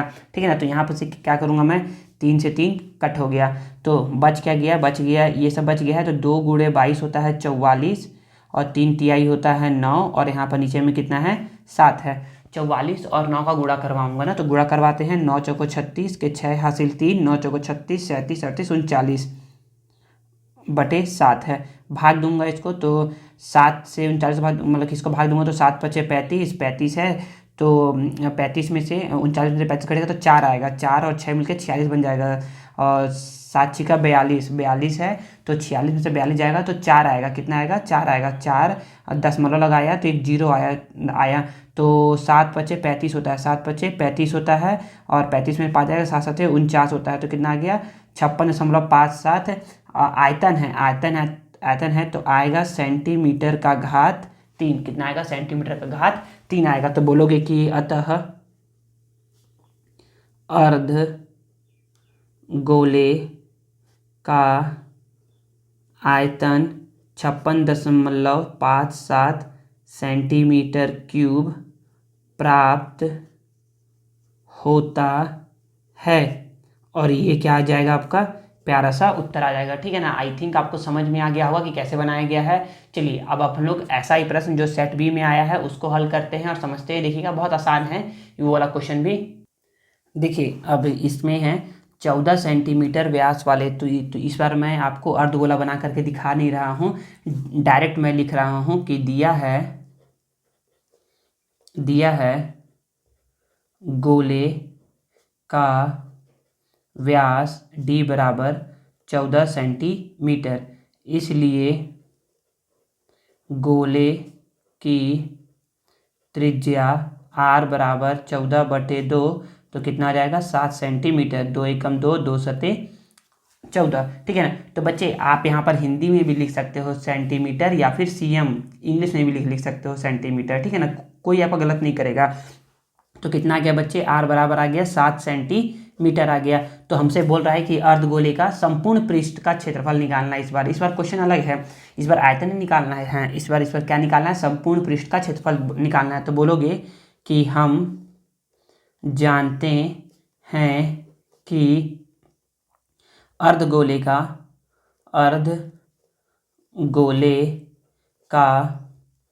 संपूर्ण पृष्ठ का क्षेत्रफल, राइटिंग थोड़ा खराब है बच्चे, राइटिंग को इग्नोर करिएगा, लेकिन यह याद रखिए अर्धगोले का संपूर्ण पृष्ठ का क्षेत्रफल कितना होता है बच्चे, ये होता है 3 pi R square, 3 pi R square. तो बच्चे देखिए ना, 3 को 3 लिख दीजिए। बच्चे क्या होता है ना, कभी कभी ना पाई का मान आप मतलब कि आप देखोगे ना एग्जाम में ना, तो आप ना पाई का मान रख भी सकते हो 22/7 और नहीं भी रख सकते हो। तो आपको जैसा मन करे, आपको रखने का मन है तो आप रख करके बना लीजिए, बिना रखने का मन है तो बिना रखे बना लीजिए। ऐसा कोई पाबंदी नहीं ना है कि पाई का मान रखना ही रखना है, लेकिन ना हमेशा क्या करिए, पाई का मान रख दिया करिए, तो इससे आंसर कभी गलत नहीं आएगा। मतलब कि थोड़ा सा कैलकुलेशन बढ़ जाएगा, लेकिन आप 100% श्योर रहेंगे ना कि हाँ आपने जो बनाया है वो बिल्कुल सही बनाया है। तो पाई का मान आप रख भी सकते हो और नहीं भी रख सकते हो। ठीक है ना, तो मैं क्या कर रहा हूँ, मैं तो रख के ही बनाऊंगा पाई का मान। तो पाई का मान कितना होता है बच्चे 22/7, तो 22/7 लिख दिया। और आर का मान कितना है बच्चे, आर का मान है 7, 7 का घात तो 2 कर दिया। तो यहाँ पर है 3 गुणे 22/7 और 7 को यहाँ 2 बार लिखना है। 7 दूनी 14 बिल्कुल नहीं होगा, 7 को यहाँ पर 2 बार लिखना है। तो 7 एकम 7 एकम ये कट गया। 3 गुणे 22, 3 गुणे 22 होता है 66 और यहाँ पर 7 था ही। तो 7 छिका 42 के 2 हासिल 4, 7 छिका 42 और 4 46, कितना हो गया 46। और बच्चे ये ना क्षेत्रफल है तो इसका उत्तर आता है सेंटीमीटर का घात 2, ठीक ना। याद रखिए, अगर आयतन रहता तो सेंटीमीटर का घात 3 रहता, कितना रहता सेंटीमीटर का घात 3। अब लेकिन क्या है, क्षेत्रफल है तो सेंटीमीटर का घात 2 रहेगा, क्या रहेगा 2। अगर यहाँ मीटर लिखा रहता, क्या लिखा रहता मीटर, तो यहाँ पर लिखते मीटर का घात 3, यहाँ लिखते मीटर का घात 2, लेकिन यहाँ पर सेंटीमीटर है तो आप सेंटीमीटर लिखेंगे, ठीक है ना। तो कितना आ गया 462 आ गया। तो अब आप बोल सकते हो कि अतः अर्ध गोले का संपूर्ण पृष्ठ का क्षेत्रफल 462 सेंटीमीटर का घात 2 प्राप्त होता है। और यहाँ पर लिख देंगे आप उत्तर, ये आपका उत्तर आ गया, ठीक है ना। चलिए अब हम लोग के क्या करते हैं, जो ऐसा ही प्रश्न जो सेट सी में आया है उसको हल करते और समझते हैं। तो इसमें बोला जा रहा है कि 7 सेंटीमीटर व्यास वाले अर्धगोले का वक्रपृष्ठ ज्ञात कीजिए। तो हम बोलेंगे कि अर्धगोला का तो चित्र आप बना दोगे। याद रखिए ना बच्चे, चित्र बनाना बहुत ज़रूरी है। आप ना चित्र बनाओगे ना तो ना इससे लगेगा ना कॉपी चेक करने वाले को कि आपने बिल्कुल ना समझ करके बनाया है, ठीक है ना। तो हम बोलेंगे कि दिया है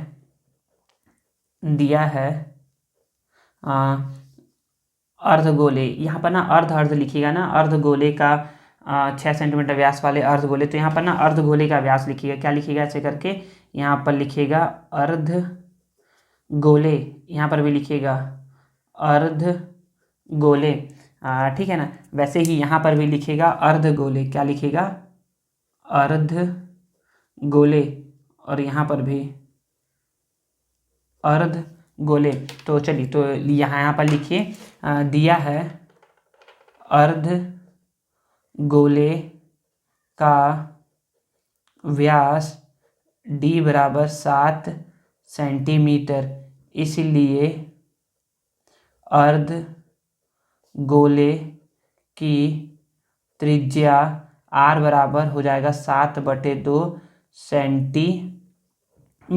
बच्चे याद रखिए ना बच्चे, क्या याद रखना है, याद ये रखना है ना कि ना याद रखिए कि ना जब भी ना आपसे ना, जैसे कि यहाँ पर था 14/2, तो ये क्या हो रहा था, हल हो जा रहा था। तो हम लोग लिख दिए 7 सेंटीमीटर, यहाँ था 6/2, तो हल होकर के 3 सेंटीमीटर हल हो जा रहा था। लेकिन यहाँ पर 7/2 क्या होगा, हल होगा, लेकिन ये दशमलव में आएगा, 3.5 आएगा। तो इसको आप कभी हल मत करिए। अगर आप 3.5 लिख देंगे ना तो इससे आपका कैलकुलेशन और बढ़ जाएगा, आपको बहुत ज़्यादा कैलकुलेशन मतलब टफ हो जाएगा। तो ऐसा जब आता है तो ऐसे छोड़ दीजिए, 7/2 सेंटीमीटर हो गया, छोड़ दीजिए इसको ऐसे ही। तो अब बोलोगे कि हमको क्या ज्ञात करना है, हमको ज्ञात करना है अर्धगोले का वक्रपृष्ठ। तो बोलोगे कि हम जानते हैं कि अर्धगोले का वक्र पृष्ठ का क्षेत्रफल। तो बच्चे याद रखिए अर्धगोले के वक्र पृष्ठ का क्षेत्रफल कितना होता है बच्चे, ये होता है 2πr²। कितना 2πr²। 2 को 2 लिख दिए, पाई को लिख दिए 22/7 और r का मान कितना है बच्चे 7/2 का घात 2, ठीक है ना। देखिए तो यहाँ 2 को 2 लिख दिए, 22/7 को 22/7 लिख दिए। 7/2 को ना 2 बार लिखेंगे, ठीक है ना बच्चे, ये गलती मत करिएगा ना। 7/2 को आप क्या कर रहे हो, ऐसा कर दे रहे हो 7 दूनी 14 और 2 दूनी 4, 14/4। नहीं बच्चे बिल्कुल गलत है, ठीक है ना, ऐसा बिल्कुल नहीं करना है, 14/4 बिल्कुल नहीं लिखना है, उसको 2 बार लिखना है, ठीक है ना। तो 2 बार लिख देंगे। अब देखिए अब यहाँ पर क्या है, यहाँ पर अब 2 एकम 2 एकम 2 एकम 2 से 11 बार में 7 एकम 7 एकम कट गया। तो कितना आ गया, यहाँ पर आ गया 11 और यहाँ पर आ गया 7, 11 7 77। और क्या है बच्चे, हमको बोला जा रहा था कि वक्र पृष्ठ क्षेत्रफल निकाले हैं हम, तो ये हो जाएगा बच्चे सेंटीमीटर का घात 2। तो बोलोगे कि अतः अर्ध गोले के वक्र पृष्ठ का क्षेत्रफल 77 सेंटीमीटर का घात 2 प्राप्त होता है। और ये आपका क्या आ गया, ये आपका प्यारा सा उत्तर आ गया। ठीक है ना। आई थिंक आपको समझ में आ गया होगा जो समझाया गया है प्रश्न क्रमांक 2 से लेकर के प्रश्न क्रमांक 10वां तक।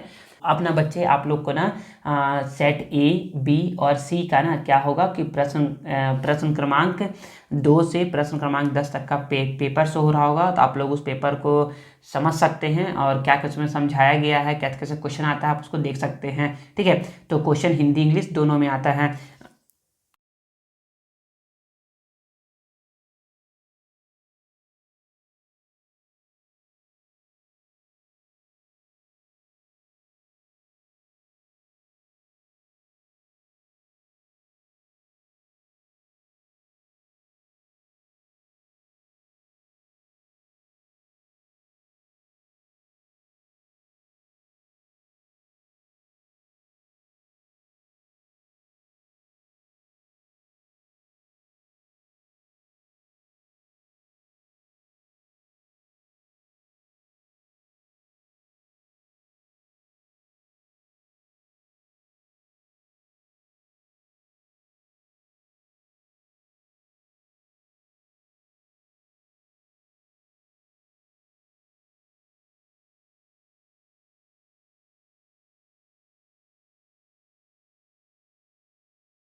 तो आज का वीडियो बस यहीं तक। अगले वीडियो में हम लोग 2023 का सेट ए, बी और सी का प्रश्न क्रमांक 11 से लेकर के 18 तक के हल को देखेंगे।